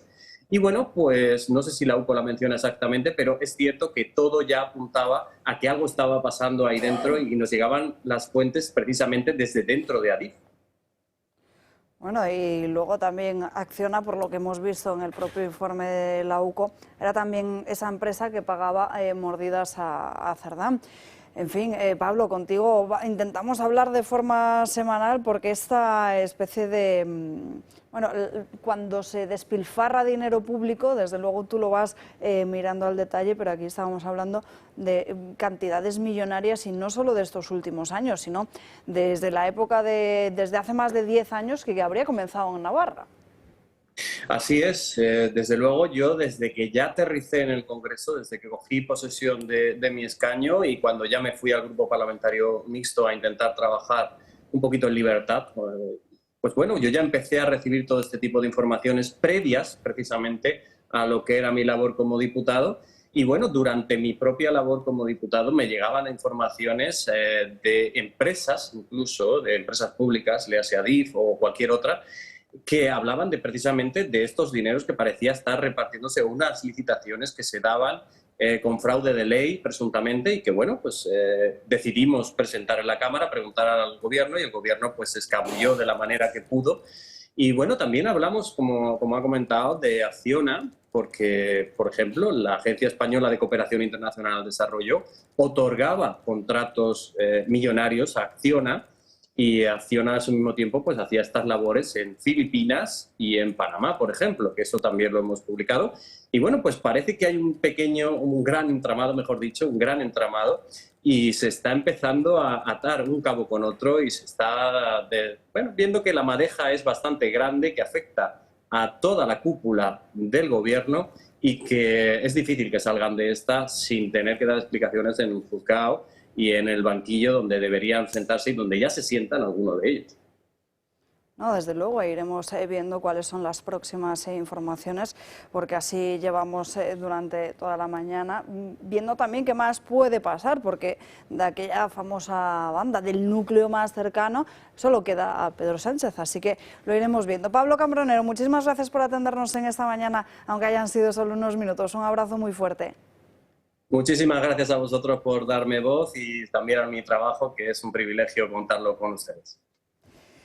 Seguimos con la parte de reacciones. Déjenme que les cuente todas las informaciones, que hay varios que me están levantando ya la mano en la mesa que quieren intervenir. Vamos por partes, porque en el día de ayer les decía reacciones. Alberto Núñez Feijóo llamaba a los medios de comunicación, comparecía pasadas las 6:30, más bien casi entradas las 7 en punto de la tarde. No hablaba en ningún momento de esa moción de censura para así no dar, dice, un balón de oxígeno a Pedro Sánchez. Quizás eran un poco más contundentes desde Vox, donde exigían esa moción de censura. Ahora hablaremos de ello, pero antes Yolanda Díaz, que decía que no bastaba con pedir perdón. El informe de la UCO, que destaca la presunta trama de corrupción en la cúpula del PSOE, ha removido los cimientos de Ferraz y ya ha hecho caer al número 3 de Sánchez. Las reacciones no han tardado en llegar desde que el informe se ha hecho público. El líder de la oposición, Alberto Núñez Feijóo, dice que las explicaciones de Pedro Sánchez son insuficientes y decepcionantes. Donde hay que hacer la auditoría es en el Gobierno. Sus contratos públicos son del Gobierno y son los que se han amañado. Y esto es lo que hay que auditar, hasta el último céntimo. Y por eso tiene que marchar. No es creíble que el Sánchez, que todo lo controla en su gobierno y en su partido, no se enteraba de nada. Mientras que Santiago Abascal ha cancelado toda su agenda internacional ante lo que califica de vergonzoso. Hay que ser sinvergüenza para decir que va a abrir una auditoría a su partido. Va a hacer también una auditoría a su familia. Todo lo que te rodea es corrupción, es porque eres el líder de la corrupción. Llevo 7 años en representación de Vox, denunciando a esta mafia de delincuentes. Y hoy, precisamente, ante ello, suspendo este viaje internacional en el que me encuentro en Paraguay, para volver a España a exigir una nueva moción de censura, a exigir la división del gobierno. Esta mañana, los socios parlamentarios de Sánchez guardaban silencio, aunque en Podemos cambiaban su discurso respecto a días anteriores y ya no hablaban de bulo. Ya no estaríamos ante una manzana podrida, sino que estaríamos hablando de un caso de corrupción en el seno de la Secretaría de Organización del Partido Socialista, un caso de corrupción gravísimo. Eso sí, los primeros en exigir explicaciones han sido en Sumar. El Partido Socialista tiene que dar todas las informaciones y dotar a todo el pueblo progresista de la transparencia que se necesita sobre este asunto, pero ya. Esta legislatura merece y exigimos ya un auténtico reseteo. Para esto, con carácter inmediato, vamos a exigir ya mismo la reunión de la coalición de gobierno en nuestro país. No basta con el perdón. Tenemos que tomar medidas. Y a las palabras deben de seguirle hechos. Bueno, Marian Vallejo, muy buenas tardes. ¿Es posible una moción de censura? Porque todo parece indicar que no, aunque Junts parece asomar la patita, aunque es cierto es que lo ha hecho ya en demasiadas ocasiones. Sí, así es, Alba. Cada vez son más las voces que piden esa moción. Ayer fue un día bastante intenso, sobre todo para el Partido Socialista. Al conocer el informe íntegro de la UCO, que es un informe demoledor, por cierto, sobre Santos Cerdán, no fueron pocas las reacciones. Salieron a comparecer todos los líderes políticos de las distintas formaciones. Pero nos vamos a centrar ahora en Junts, aquella formación que a día de hoy sostiene al Ejecutivo a base de cesiones. Jordi Turull, el secretario general, pidió a Pedro Sánchez que se reuniese de forma urgente con Carles Puigdemont. I a mi la deducció em diu que quan el president Sánchez si arriba a dir que es reunirà amb el president Puigdemont, després el president Illa correrà a intentar reunir-se amb el president Puigdemont. Jo crec que el president Illa realment crec que ja ha fet tard. Sin embargo, puede haber un giro de 180 grados. Recordemos que la relación entre el Partido Socialista y los de Junts lleva meses siendo un poco tensa. Según los separatistas, de los 30 compromisos que se acordaron, Sánchez solo ha cumplido 6. El informe de la UCO podría dinamitar esta relación. Están volviendo los rumores de una posible moción de censura. El Partido Popular por ahora lo tiene claro, no se plantea presentarla porque dicen que no tiene los apoyos necesarios. Esto podría cambiar ahora porque Junts podría estar ya planteándose apoyar esa moción con una condición, que se convoquen elecciones. Además, hemos conocido que Junts va a reunir mañana a su Consejo Nacional. Los de Vox, por cierto, están ya recogiendo firmas para poder animar a todo el mundo, incluido al Partido Popular, a presentar esa moción de censura en el Congreso. Los de Feijóo, recordemos que son el único partido de la oposición que puede a día de hoy presentar esta medida. Como decimos, son solo rumores, no hay ninguna confirmación todavía de que se vaya a presentar, pero son ya demasiadas voces políticas las que están a favor de presentar una moción de censura al gobierno que dirige Pedro Sánchez. Gracias, Marien. Veremos qué va sucediendo con esta cuestión. Desde luego, lo que dijo ayer Pedro Sánchez es que no tenía pensado adelantar las elecciones y que incluso para las de 2027, si así le reafirmaba su partido, se presentaría como candidato a esos futuros comicios. Sin embargo, ya en el Partido Socialista vuelven a surgir voces como las de Felipe González, que participaban el día de ayer con Eduardo Madina en un acto. Recordemos que Sánchez ganó a Madina en las primarias del año 2014 y ayer González le subía a candidato del Partido Socialista. Madina fue mi candidato. Es más, lo sigue siendo en mi corazón y en mi cabeza. En fin, Francas. No, yo iba, no por esto, que Madina siempre ha sido el candidato de Felipe, eso es evidente. Sí. En teoría, Madina ideológicamente es mucho más de izquierdas que inicialmente Pedro Sánchez. Otra cosa es donde ha acabado Pedro Sánchez, que probablemente no ha acabado en ningún sitio. Y Madina, diríamos, es socialismo intelectual. O sea, es un señor que viene leído de casa, ¿eh? No es como Pedro Sánchez, que la tesis tuvo que hacer una trampa para que se la colaran, ¿no? Pero yo quería decir, ya lleva unos cuantos días Rufián dando a entender que el ambiente en Cataluña está haciendo un pressing a Junts para que apoyen una moción de censura. Eso es ahí. Yo no me lo creo. A ver, me creo que hay el rum, que hay el ambiente, pero que Junts la vaya a apoyar, no lo tengo claro. Más bien me parece que el hecho de que de Junts hayan pedido una reunión con Pedro Sánchez para reenfocar la legislatura tiene que ver con aumentar el precio más que con dejarlos caer. Pero eso ya se verá. Si bien yo hasta hace poco era partidario de moción de censura, creo que esta vez yo no creo que fuera conveniente hacerla ahora mismo. Porque me parece que Pedro Sánchez está en un barranco, o lo que he dicho yo, de cavar la tumba, pero en un barranco, la rama a la que está cogida se está rompiendo, y una moción de censura sí que podría ser, no un balón de oxígeno temporal, igual 15 días hasta que saliera otra cosa, pero visto lo que se espera salir, igual es mejor ahora mismo, a esas alturas, dejar que se rompa la rama, cosa que en las últimas mociones no está. Yo era partidario de haberlas presentado para haber dejado claro quién era el personaje, y no hubiéramos llegado hasta aquí seguramente. Enrique. Dos cosas. La primera, por eso pedí antes la palabra, porque curiosamente, a mi ya provecta edad me sigo indignando demasiado. Entonces, vamos a ver, a la individua Chivite tiene que saber, ya basta tomarnos el pelo obscenamente. Tiene que saber que las lágrimas que le deberían de preocupar son las de las víctimas del terrorismo, algunas socialistas y compañeros, ¿verdad?, que tuvieron que llorar cuando ella fue la primera en España que se alía con Bildu, y que deje de hacer numeritos de mi amor de mi corazón. Eso lo tenía que decir. Dicho lo cual, volviendo a la política... Primera o segunda, porque no era Bildu, pero a Ribatasuna le dieron 9 ayuntamientos, sí. El PSOE Navarro hace 15 o 20 años, sí. Entre otros el de Estella y compañía, o sea que ya pactaron, esos tienen una larga trayectoria. Pues segunda, Ania, que me da igual, eso se llama infamia, y eso sí que no tiene nada que ver con el socialismo, ni con la decencia, y mucho menos con la ética democrática. Pero bueno, y ya segundo, recogiendo lo que decía de la moción de censura, estoy de acuerdo con don José María. Ahora mismo, el que más se podría beneficiar de una moción de censura, y para eso hizo el numerito de ayer, es Sánchez, claro, porque le puede dar una... Porque hay un problema que quiero poner aquí, es decir, en mi opinión, y desde un punto de vista democrático y de los problemas estructurales fundamentales que tiene la democracia española, que ahora el PP, o el señor Feijóo, da igual, se apoyara en Junts para cualquier cosa, incluir una moción de censura, para mí es tan grave como la ley de amnistía.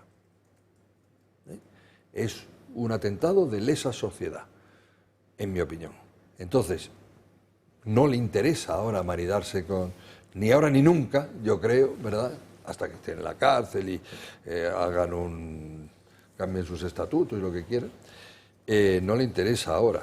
Y lo más probable es que, de todas maneras, Sánchez se agarre a una moción de censura para decir, ¿ves cómo no tengo más remedio que seguir hasta el 27? Yo lo que estoy viendo es declaraciones esta mañana que están empezando a surgir como setas. Primero el alcalde de Mérida diciéndole a Sánchez que convoque ya. Básicamente le faltó decir, oye, que nos vas a dejar a todos en el paro, machote, como no convoques ya. Ahora el alcalde de León, que sale con unas declaraciones diciendo que Santos Cerdán también le hizo trampa en las primarias de 2020 internas del partido en León. Se ha abierto la veda, Madina ha salido a hablar, Lambán ha salido a pedir elecciones, Felipe González a apoyar a Madina. Yo creo que es cuestión de tiempo que Sánchez caiga. Dicho lo cual, yo sí creo que se debe presentar una moción de censura, y además una moción de censura para perderla.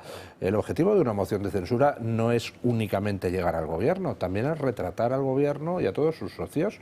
Oiga, Sánchez, y ayudar en el desgaste, ¿no? Y ayudar a desgastar, por supuesto que sí. Felipe González presentó una moción de censura histórica que no tenía la más mínima posibilidad de salir adelante, pero que sirvió para desgastar a Suárez y para lanzar como candidato al propio Felipe González. Lo que no puede hacer Rajoy es salir a lanzar continuamente el mensaje de ¡ay, es que no puedo hacer nada! ¡Ay, es que vamos a esperar! ¡Ay! Oiga, que están vapuleando a España, ¿no va usted a mover ni siquiera un dedo? Pues da una imagen desastrosa. Debe presentar una moción de censura y además a sabiendas de que es para perderla. No necesita echarse en brazos de Junts ni de nadie, sino simplemente desgastar a Sánchez. Yo en este caso creo que, sin perjuicio de las palabras de Luis, que tiene su sentido, es el retratar la posición en una moción de censura, pero yo estoy de acuerdo con José María y con Enrique. Yo no soy partidario de la moción de censura ahora, porque entiendo que hay que ver qué va a salir a la luz de las distintas investigaciones que ocurran por parte de la UCO. Todo esto va a desembocar más tarde o más temprano en una serie de informaciones que va a obligar a determinadas actuaciones al presidente de gobierno y a todos aquellos que le rodean y que están aceptando esta situación. En una moción de censura daría pie, en mi opinión, a las estrategias habilísimas por parte de Sánchez cara a lo que es contraria a los partidos políticos que las proponen. No obstante, evidentemente que sí, que tiene su sentido lo que ha dicho Luis en cuanto al tema de retratar la posición de cada uno, etcétera. Pero como estrategia política e incluso por las informaciones de los procesos judiciales que hay abiertos, entiendo que lo más indicado, que no creo que tarde mucho en salir, nuevos informes que vayan a resurgir en los procesos judiciales o incluso en las propias declaraciones que se produzcan en este mes de junio. Sí, yo no es que no sea partidario de una moción de censura, es que soy partidario de una moción de censura antes, o sea, ahora llega tarde, para mí. ¿Por qué? Porque el retratarse, ya están retratados, o sea, alguien no los tiene retratados. O sea, alguien no sabe lo que está haciendo, que el PNV apoyaría sin ningún tipo de problema, porque lo está diciendo continuamente. Sabemos perfectamente todos. El asunto es hasta qué punto sus votantes más cafeteros les encanta lo que están haciendo, pero están perdiendo votos seguro a punta pala, en sus entornos, porque a la gente normal el acompañar a la porquería no le gusta. Y ahora se está notando esto. De hecho, ya las encuestas ya les dice que van bajando, pero prefieren seguir tirando de la vaca madre, porque la vaca madre... Es mal que no has hablado de la mucho. de CIS. La del CIS no he hablado, ¿no? Y hablando de Chivite, no, porque me has dado pie tú, claro, a ver, a mí me ha recordado lo de Boabdil y Granada, ¿eh? No porque tenga mucho que ver. Y a mí el juego de los cocodrilos. Sino porque no llora por lo que debe. Lo que tiene que llorar Chivite es porque detrás va ella. Supongo que llora por eso, más que por lo que le ha pasado a otro, que seguro que le importa un rábano. Pero viendo que detrás va ella... Recordemos que mientras la UCO iba a la empresa Servinavar para registrarla por toda esta trama de mordidas, Chivite le estaba haciendo otra concesión de una obra pública a Servinavar. Sí, sí. Pues vamos, eso. Chivite tiene un Pues horizonte eso, penal... Está llorando porque ve el fin próximo. Infamia, por Dios. Sí, en fin, bueno, vamos a cerrar este asunto, si os parece, porque hay algunas otras cuestiones que desde luego pasan a un segundo plano, pero tenemos que hablar de ellas y tenemos que dedicarle un espacio. Para cerrar, si les parece, vamos a hacerlo con un tono de humor, el toque de humor que han puesto los meconios, como en tantas otras ocasiones, a estos momentos tan, desde luego, indignantes que vivimos en nuestra querida democracia. Pido perdón por haber confiado en ellos. Pido perdón, pero yo no voy a dimitir. Pido perdón por esos pucherazos, por no saber que amañaron primarias por mí. Te pido perdón a sabiendas de mis corruptelas. Te pido y una cosa te voy a decir, que dimita tu padre. En fin, los meconios siempre sacándonos una sonrisa, desde luego, con todos los memes que comparten en las redes sociales. Les recuerdo que esta noche a las 9 en punto les esperamos aquí en el Toro de Televisión para ofrecerles lo que está sucediendo en esa marcha que va a comenzar a las 9 desde el intercambiador de Moncloa hasta la sede del Partido Socialista en Ferraz. Estaremos aquí contándoles con el mejor análisis y conectando también con nuestra compañera María Vallejo, que va a ser la persona que esté cubriendo precisamente esta protesta, esta marcha encabezada, ya lo tenemos confirmado a esta hora, encabezada por diferentes dirigentes de Vox y entre ellos el propio presidente del partido, Santiago Abascal, con el que además intentaremos hablar a lo largo de esta marcha también para conocer de primera mano cuál es su valoración del asunto. En la mesa aquí estaremos pues Marcela Regia, Alejo Vidal Cuadras, Miguel Robledo, Antonio Alonso Timón para, como les digo, realizar el mejor análisis y el mejor debate. Ahora nos vamos con otro asunto en plano internacional que desde luego es el otro gran asunto del día, lo que está sucediendo entre Israel e Irán. Sandro Meco, muy buenas tardes. Muy buenas tardes, Alba. Los viernes intentamos que sea un poco más dinamizado. Sí, pero no sabemos que este era un viernes 13. Y claro, además de esa saga cinematográfica en la que un hombre vestido con una máscara de hockey siembra el terror por todos los campamentos, pues hoy tenemos otro tipo de terror totalmente distinto. En el programa de ayer de En Dos Continentes hablábamos de que tanto los oficiales de Estados Unidos como los de Europa avisaban de que se acercaba un ataque de Israel hacia Irán. Bien, pues el ataque no ha tardado mucho en producirse y ha sido esta misma noche, alrededor de las 3 de la mañana, donde se han producido pues estos ataques sobre todo hacia instalaciones nucleares y militares, unos ataques llevados a cabo por el ejército israelí donde han fallecido, entre otras personas, 4 cargos realmente relevantes para esa búsqueda del arma nuclear o de la bomba nuclear por parte de Irán. Hossein Salami, comandante en jefe de la Guardia Revolucionaria de Irán, Gholam Ali Rashid, comandante estratégico de las Fuerzas Armadas, el doctor Teranchi, que era uno de los científicos más destacados de Irán y de las principales figuras para conseguir esa bomba atómica, y Fereidon Abbasi, el jefe de la Organización de Energía Atómica de Irán. Este ataque, que ha llevado el nombre de Operación León, podríamos decir naciente, creciente, es Rising Lion, ha tenido distintas interpretaciones, y que el propio Benjamin Netanyahu nos explicaba así. Hace unos momentos, Israel ha lanzado la Operación León Creciente, una operación militar dirigida con el objetivo de suprimir la amenaza de Irán a la propia supervivencia de Israel.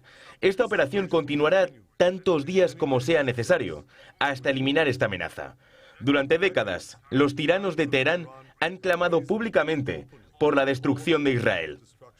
Han apoyado su retórica genocida con un programa para desarrollar armas nucleares. En los últimos años, Irán ha producido el uranio suficiente como para construir 9 bombas atómicas. 9. Bueno, y mientras nos contaba esto Benjamin Netanyahu, el líder supremo de Irán, Ali Khamenei, ponía en su cuenta oficial de Twitter el mensaje que está a punto de ver, que con este crimen el régimen sionista ha preparado un destino amargo y doloroso que sin duda verá.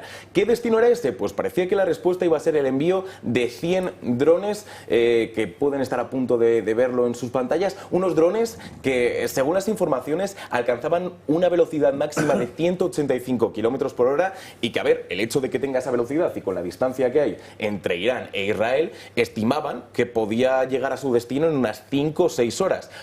Las primeras informaciones sí que parecen decir que estos 100 drones han sido neutralizados no solo por Israel, sino también por Alemania, Francia y el propio Estados Unidos. Así que parece que de momento la respuesta de Irán se va a quedar en la nada. Y nos vamos a la última cuestión que hay que resolver. ¿Qué pasa con Estados Unidos? Porque mientras Estados Unidos está intentando llegar a un acuerdo con Irán, pues precisamente para impedir que ellos lleguen a ese arma nuclear, veíamos precisamente en Dos Continentes también como el ministro de Exteriores iraní decía que o se llegaba a un acuerdo o todas las bases de Estados Unidos en Oriente Medio iban a ser bombardeadas, un movimiento que provocó la evacuación de todo el personal no necesario de la región y también de las familias de los militares que se encontraban allí. Bien, pues nada, horas antes de que se produjera este ataque, preguntaban a Donald Trump sobre la posibilidad de que se produjese. Y esto nos contaba el presidente de los Estados Unidos. No quiero decir que sea inminente, pero parece que este ataque podría ocurrir perfectamente. Mira, es muy simple, no es complicado. Irán no puede tener un arma nuclear. Por el resto, quiero que Irán sea exitosa. Les ayudaremos a que lo sea. Lo haremos con acuerdos de comercio o lo que sea. Fue lo que me ayudó a detener la guerra entre India y Pakistán. Es decir, Estados Unidos lo sabía. Ahora bien, ¿intervino directamente en el ataque? Bueno, pues el secretario de Estado, Marco Rubio, no tardó absolutamente nada en poner un comunicado oficial por parte de la Casa Blanca donde calificaba esta acción como unilateral contra Irán. Aseguraba que no estaban involucrados en los ataques y que la prioridad era proteger a las fuerzas estadounidenses de la región. Israel sí les avisó de que creían que esta acción era necesaria para su propia defensa y el presidente Trump había tomado los pasos necesarios para proteger a sus fuerzas. Como último mensaje, avisaba, Irán no debería atacar los intereses o el personal estadounidense. Y parecía que la situación se había quedado ahí hasta hace una hora, porque el presidente de los Estados Unidos ha acudido a su propia cuenta oficial de Truth Social y el tono ha cambiado totalmente. Les di a Irán una y otra oportunidad para llegar a un acuerdo. Les avisé que lo que venía sería mucho peor de lo que sabían, anticipaban o les habían dicho. Que Estados Unidos fabrica el mejor equipo militar del mundo y el más letal con diferencia. Y que Israel posee mucho, además de mucho más que está por venir y que saben cómo usarlo. Algunos iraníes de línea dura hablaron con valentía, pero no sabían lo que estaba a punto de suceder. Todos están muertos ahora y la cosa solo empeorará. Ya ha habido gran muerte y destrucción, pero aún hay tiempo para poner fin a esta masacre, porque los próximos ataques planeados serán aún más brutales. Hay que llegar a un acuerdo antes de que no quede nada y salvar lo que una vez se conoció como el Imperio iraní. Hacedlo antes de que sea demasiado tarde, es decir, aviso absoluto por parte de Donald Trump. O se llega a un acuerdo o efectivamente lo que está a punto de venir pues va a ser mucho más intenso de lo que hemos visto. Imperio persa, querrá decir. Yo solo voy a recordar una cosa. La semana pasada se produjo una conversación entre Trump y Putin y el único acuerdo que llegaron era que Trump dijo que Irán no podía tener una bomba nuclear y Putin dijo que eso estaba de acuerdo. Totalmente cierto. Si eso no afecta a que Israel tenga vía libre, que venga uno y me lo explique. Un par de apuntes, uno de carácter filológico. Estamos traduciendo en los medios españoles el Rising Lion por León creciente, no, es naciente. Vale. Rising Sun, Sol naciente, Rising Lion, León naciente.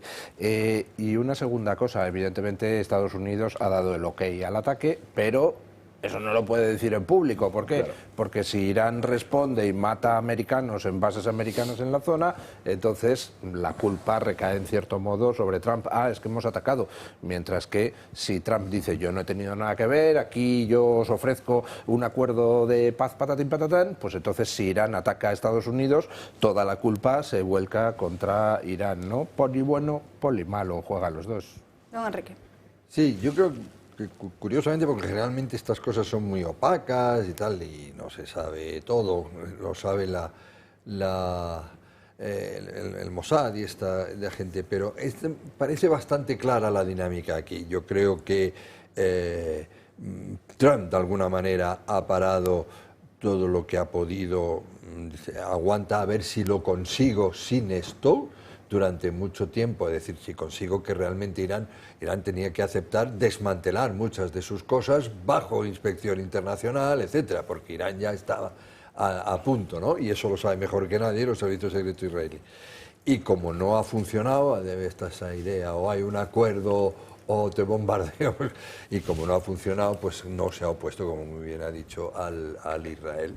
Y ahora dice, ¿ves lo que puede pasar? Ya pasa bastante, ¿eh? No está nada mal. ¿Ves lo que puede pasar? Vamos a ver. También aprovechan una circunstancia que es tan cerca la bomba atómica y que Irán ahora está muy debilitado y muy solo. Es decir, Arabia Saudí en este momento está encantada. Casi todos los Emiratos, menos uno, creo, ya no puede defenderse con los hutíes. Bueno, ya lo de Gaza, pues, Irán está ahora, entonces claro, se aprovecha y tienen toda la razón, porque para los otros es cuestión de supervivencia. Yo creo que y eso es para tener cuidado, ¿cómo diría yo? La respuesta que puede tener Irán, lo de los drones es poesía, vamos, o sea, es desgraciadamente el terrorismo internacional, que ahí sí que tiene, pues, o sea, puede fastidiar a Occidente, claro, pero bueno, pues ahí está el trabajo de nuestras fuerzas de seguridad.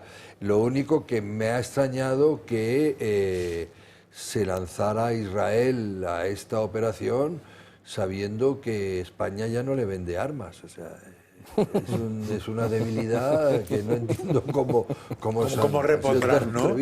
¿Cómo repondrán lo usado? Los tirachinas, básicamente. Si te parece, te doy un apunte muy rápido y ya termino. Sí que se estima que lo que podría durar, efectivamente, de no llegar a un acuerdo estos ataques de Israel, podrían ser 2 semanas. Ahora mismo, la siguiente fecha que nos interesa es el domingo, porque el domingo sí que se van a reunir, se van a reunir representantes estadounidenses e iraníes en Omán para tratar de llegar a un acuerdo. Entonces, ahora mismo nuestra mirada está ahí. Nos lo cuentas el lunes y seguramente Julio Ariza en su canal de Telegram esté muy bien informado por ti también para compartirlo con todos nosotros. Gracias, Sandro, que pases un buen fin de semana. Igualmente. Bueno, y nosotros nos vamos ya a la última pausa de publicidad del día de hoy, y a la vuelta hablaremos de esa huelga de los médicos que llevan a cabo en el día de hoy en protesta por esa reforma del Estatuto Marco. Se lo contamos en unos minutos.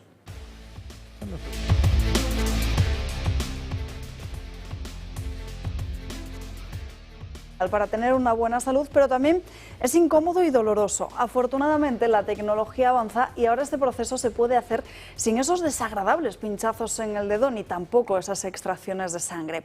Especialmente indicando para las personas diabéticas, prediabéticas o aquellas que necesitan controlar los niveles de azúcar por una cuestión médica.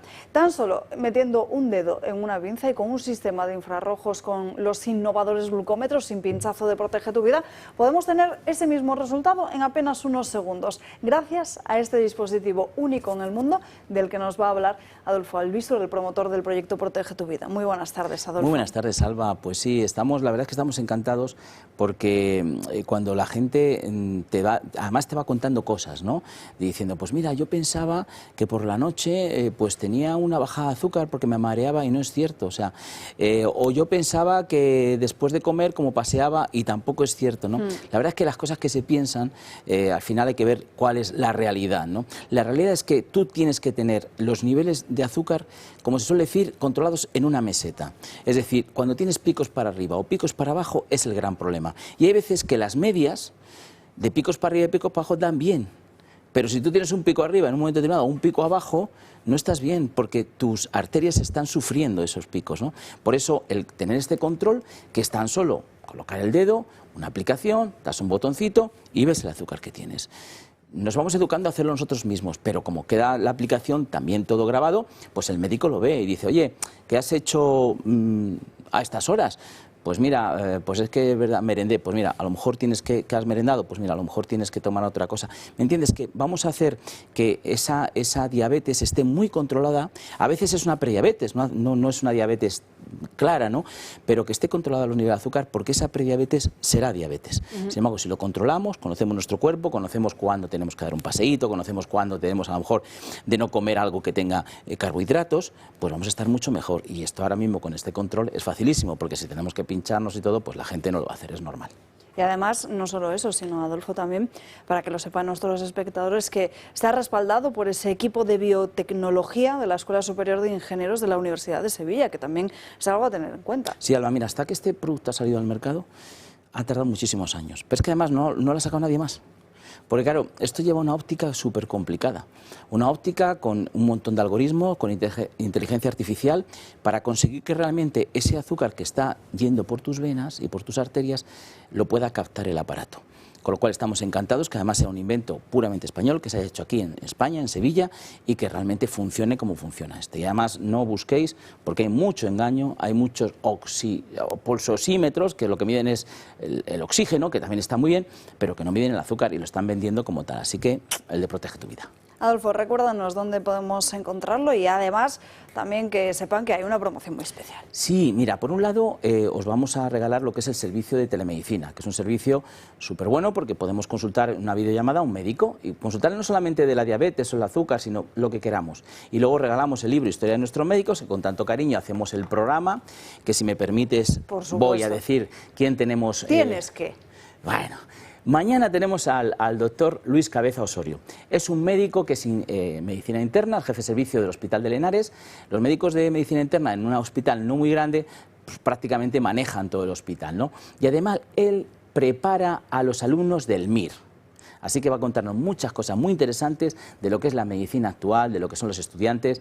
Así que os invito a que lo veáis este sábado a las 9:30 de la noche y luego se repite el domingo después de la misa a la 1.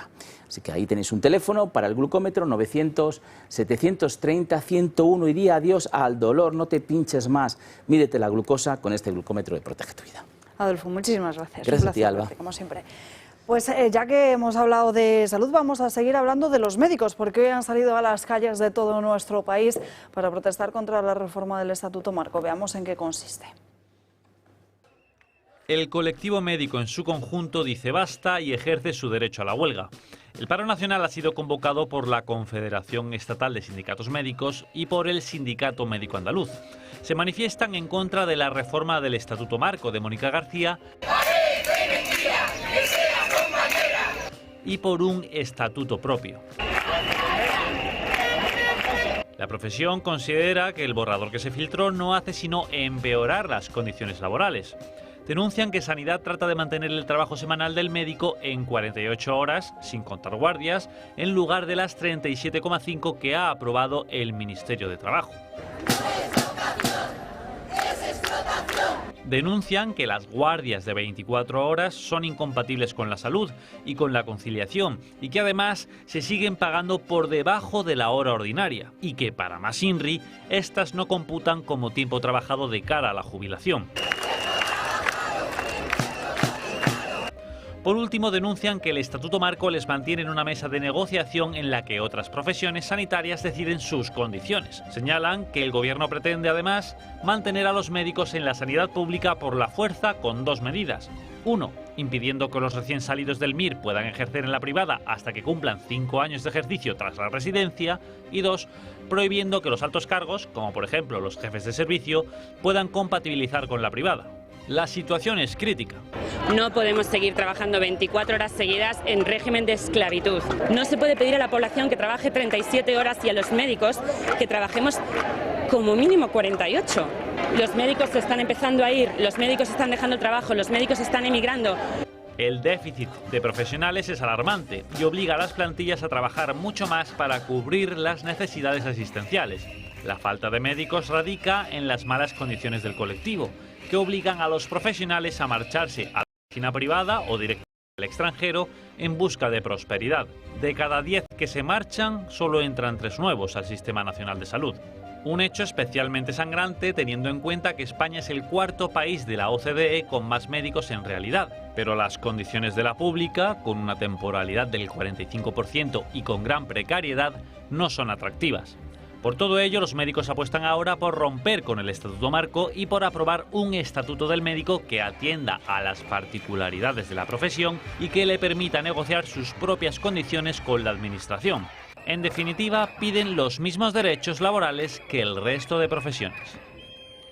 Bueno, es que este parón llega después de meses y meses de negociación con el propio Ministerio de Sanidad, que desde luego no han servido para absolutamente nada. Es que una de las cosas que yo me parece una barbaridad, y aprovecho que hay un jurista, es decir, ¿cómo se puede prohibir a un señor que ha hecho el MIR que trabaje en una clínica privada? Eso yo creo que va contra los derechos fundamentales, ¿no? He visto que una de las cosas que decían para eso es decir, no, durante 5 años no puede usted trabajar en una clínica. ¿Y usted quién es para decirme eso? Si yo tengo mi titulación y mi MIR, ¿no? ¿Qué opina? Al margen de lo que podamos opinar, que porque a veces las cosas pueden ser justas o injustas, están las resoluciones judiciales al respecto. Por lo tanto, estas cuestiones deberían de acudir a ver a esa tutela judicial a los fines de saber qué es lo que se contesta. Pero yo creo que además de lo que has comentado del hecho de es que ese me ha un derecho fundamental, yo creo que el derecho fundamental está en todos los pacientes y en los propios médicos. Es decir, no podemos estar ante una situación de indefensión y de precariedad, tanto en los médicos que terminan agotados y que no pueden hacer bien su trabajo, como aquellas personas, tanto públicas, en la actividad pública como privada, porque a mí que no me digan que cuando vas a un hospital privado de los seguros médicos privados te atienden también inmediatamente, ¿no es verdad?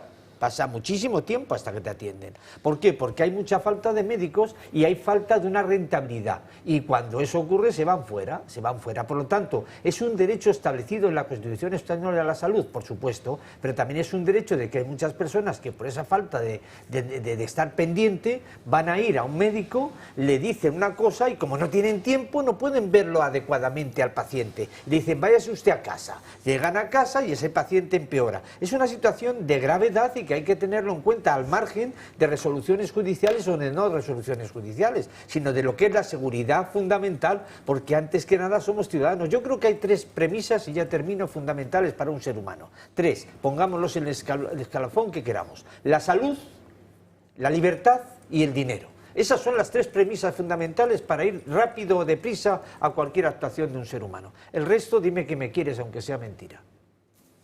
A ver, no, lo que decía Enrique, igual es un ejemplo parecido, pero me suena que los pilotos militares desde hace unos años no pueden pasar al trabajo privado hasta el cabo de un tiempo. Igual es la misma ley o falta de ley. Y el argumento que se da en ambos casos es que la formación que te ha propuesto el Estado o que ha sido cuenta del Estado no la uses tú en un beneficio distinto durante un tiempo. Entonces, no sé si es legal una cosa, la otra, ninguna, las dos, no lo sé. A ver, el tema de la sanidad, que es clave, no hay ninguna duda. Que España tenía fama de una sanidad buenísima, tampoco hay ninguna duda. Que los médicos españoles tienen buena preparación, yo creo que eso no lo duda nadie, y de hecho los quiere todo el mundo. Pero que desde hace mucho tiempo la dirección sanitaria española es un auténtico desastre. Y no viene del PSOE esto, viene mucho antes. La sanidad pública no invierte en aparatos, o invierte muy mal en aparatos, etcétera. Sí es verdad que en Madrid gozamos de un cierto oasis en el tema sanitario. Sí. A todos esos problemas ahora viene una señora que parece que su problema no es que sea médico, su problema es que lo privado le pone un repelús, excepto cuando es privado suyo. Por ejemplo, su chalet o sus cositas, ahí no hay repelús, pero lo que sea, el privado para los otros sí le da un repelús. Y entonces, si quieren enfrentar medicina pública privada, van a acabar de destrozarla, porque si algo funcionaba en España, menos yo lo he visto como cliente, es más que la complementariedad, casi la yuxtaposición entre una y otra. Es muy difícil encontrar un médico que esté en la pública que no esté en la privada, y al revés. Y en unas les va bien para una cosa, en otra les va bien para la otra, y tú si puedes vas a una, si no puedes vas a la otra. el que se meta ahí lo que va a acabar es jorobándonos a todos, cosa que es habitual en Mónica García y sus compañeros no mártires. Y nos vamos hasta la Comunidad Valenciana porque hay una noticia muy importante, seguro, de la que don Enrique también comparte mi alegría en el día de hoy, porque la televisión pública valenciana Apunt va a volver a retransmitir las corridas de toros. Lo ha adelantado el periódico ABC. Y por lo visto el Consejo de Administración de la Corporación Audiovisual de la Comunidad Valenciana publicaba el nuevo libro de estilo donde se elimina precisamente esa prohibición de estas retransmisiones. Desde el nacimiento del canal autonómico, que fue hace ya 7 años, no se podían televisar las corridas de toros debido a este veto. Pues el Partido Popular y Vox aprobaron en el año pasado ya esta modificación, que este año parece hacerse una realidad porque esa modificación ya se ha incluido en los documentos del propio libro de estilo. Esto es algo que se ha confirmado, como digo, a través del diario ABC en estas últimas horas, y vuelven los toros a la televisión pública valenciana. Y hablando de la Comunidad Valenciana, vean estas otras imágenes, las de el de Compromís, Joan Baldoví, al que han pillado los medios de comunicación realizando con la tablet, pues haciendo compras online durante su sesión la sesión de trabajo.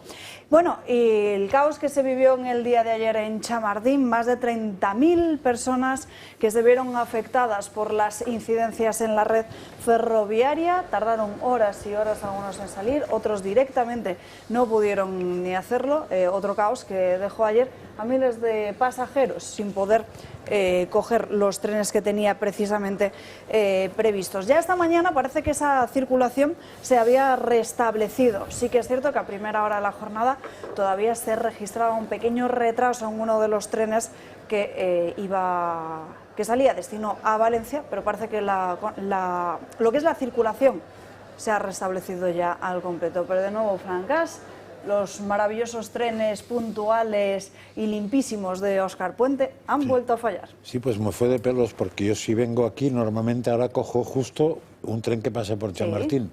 Pero ayer, como no salía a las 2, sino que fue antes, pude coger el que va a la otra línea y no pillé Chamartín. Si no, me hubiera pillado. Tuviste suerte. O sea, si pasa hoy, me pilla. Lo de Baldoví, sí. No sé por qué, Baldoví lo que hace es conciliar la vida familiar y laboral. O sea, es una aportación a eso y tal. Y, por supuesto, viva siempre el arte de la tauromaquia. Bueno, vamos con otro asunto que nos va a contar precisamente Yago Soler, que se encuentra ya en esta mesa con nosotros y cuyo titular es un avance más, ¿no?, en esa islamización del sur de Europa. Yago, muy buenas tardes. Efectivamente, buenas tardes. Pues Algeciras, la verdad es que en los últimos años se está viviendo poco a poco un proceso de islamización. Vamos a recapitular un poco y empezamos por un mínimo contexto histórico.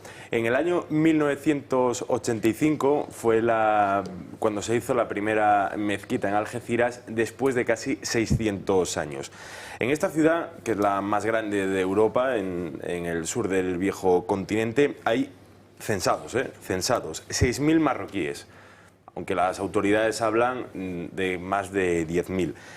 Y eso se ve, por ejemplo, en muchas de las aulas. También, como ven ustedes en las imágenes, pues paseando por sus calles con mezquitas, con tiendas halal y bueno, con una comunidad magrebí bastante amplia.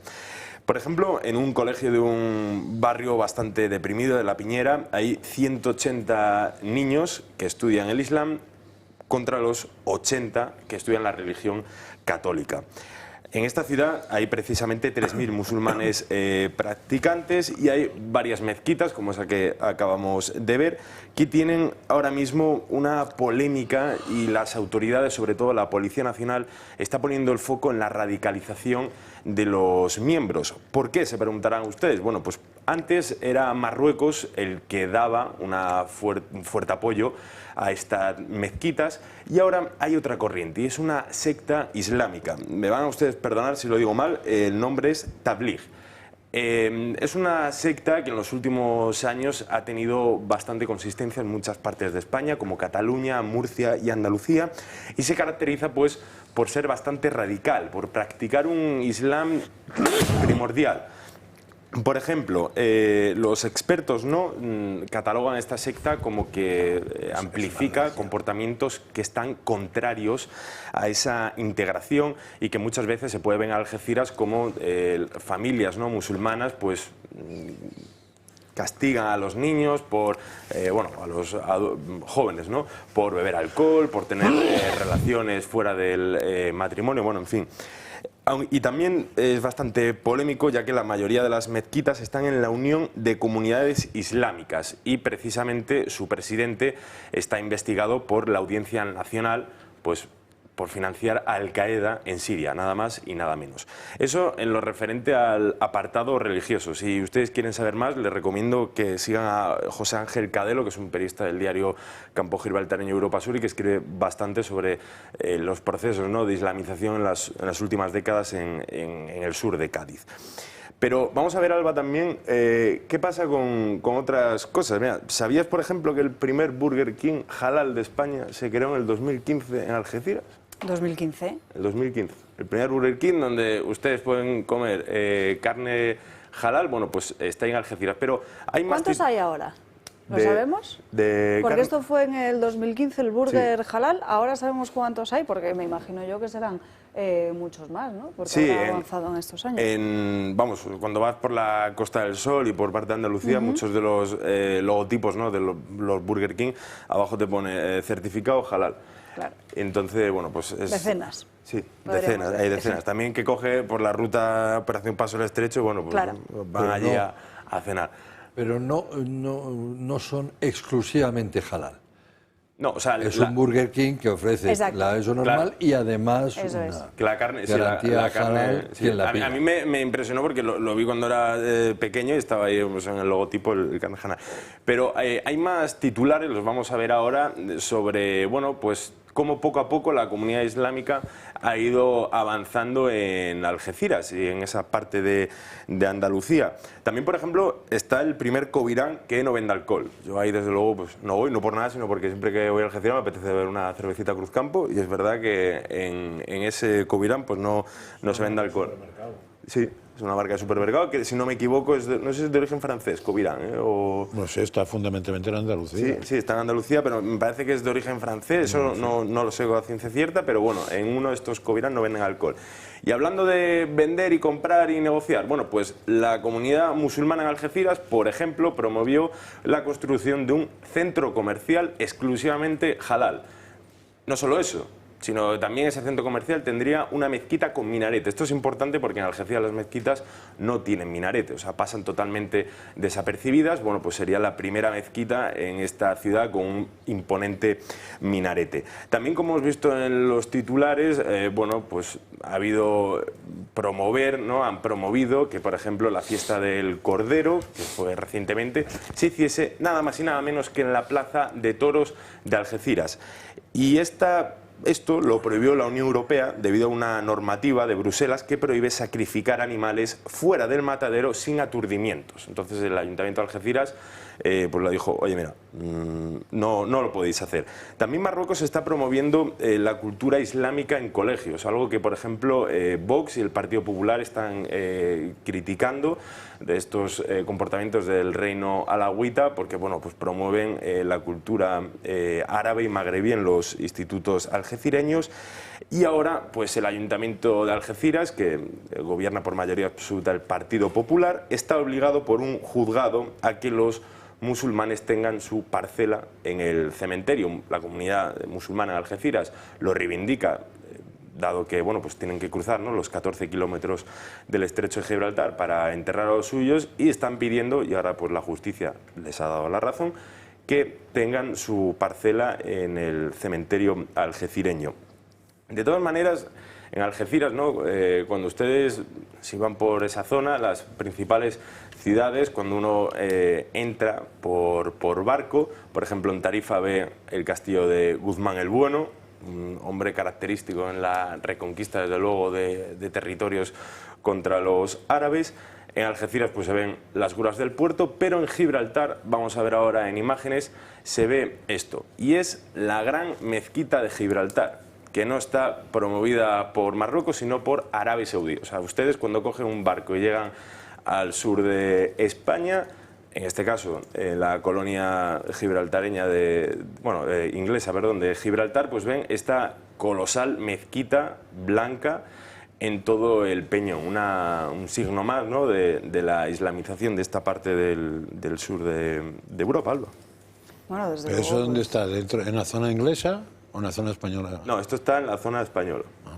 Perdón, en la zona inglesa. Esto está en la cara oculta del Peñón. Lo sabrán. Sí, no, es como una pequeña Jerusalén, Gibraltar, yo creo, de cosas. De momento, es verdad que la convivencia es pacífica, salvo, lógicamente, pues el atentado, ¿no?, que hubo yihadista en la Plaza Alta. Es lo que iba a recordar, precisamente. Que mató a una persona y, bueno, pues según también hemos podido hablar, ¿no?, desde el Toro Televisión con las autoridades de allí, fuentes del Ministerio de Interior nos trasladan que, bueno, que hay cierta normalidad. Es verdad que hay episodios puntuales donde los radicalismos suben. También ahora con la operación Paso del Estrecho, esta que comentaba, se incrementa normalmente los casos de violencia de género, no por otra cosa, sino porque muchas mujeres pues denuncian, estamos hablando de parejas de musulmanas, ¿no?, magrebíes, denuncian a su pareja, pero para coger el ferry pues van las dos juntas, por lo tanto rompen las órdenes de alejamiento. Y también Alba nos comentaba algo importante, y es que desde la pifia, ¿no?, por no decir otra cosa, de Madrid con el tema del Sáhara Occidental y Marruecos, pues las órdenes de deportación con nuestro vecino se han cortado. Es decir, ahora nos comentan desde el Ministerio de Interior que muchos de los marroquíes llegan antes de llegar a territorio nacional, tiran su documentación y, claro, una persona indocumentada, pues con Marruecos eso no funciona. Marruecos dice que no, que pueden ser de Túnez, de Libia, pero que suyos no son. Y se están viendo negros últimamente los miembros de la Policía Nacional por este tema. Bueno, y claro, así también es cierto que a muchos de ellos les beneficia, de cara a lo que hemos dicho en muchas otras ocasiones en este programa, a que puedan decir que son menores de edad, que tienen menos de 18 años, porque a muchos ni siquiera les someten a esas pruebas de determinación de la misma, que tampoco son del todo fiables, porque da un margen de error, si no me equivoco, de entre 3 y 4 años. Pero en fin, Yago, gracias por esta información que nos traéis aquí en exclusiva. Gracias al resto también por acompañarnos en esta mañana aquí en Dando Caña. Por lo demás, no hay tiempo para más. Gracias a todos ustedes por haber llegado con nosotros aquí hasta el final de esta semana en Dando Caña, y recuerden que esta noche a las 9 en punto les esperamos aquí en esta misma mesa, en ese programa especial del Toro Televisión, Marcha hacia Ferraz, en el que contamos no solo con la mejor cobertura en directo, sino también con el mejor de los análisis. Por lo demás, gracias como siempre por estar ahí, por su confianza. Que pasen un feliz viernes. Adiós.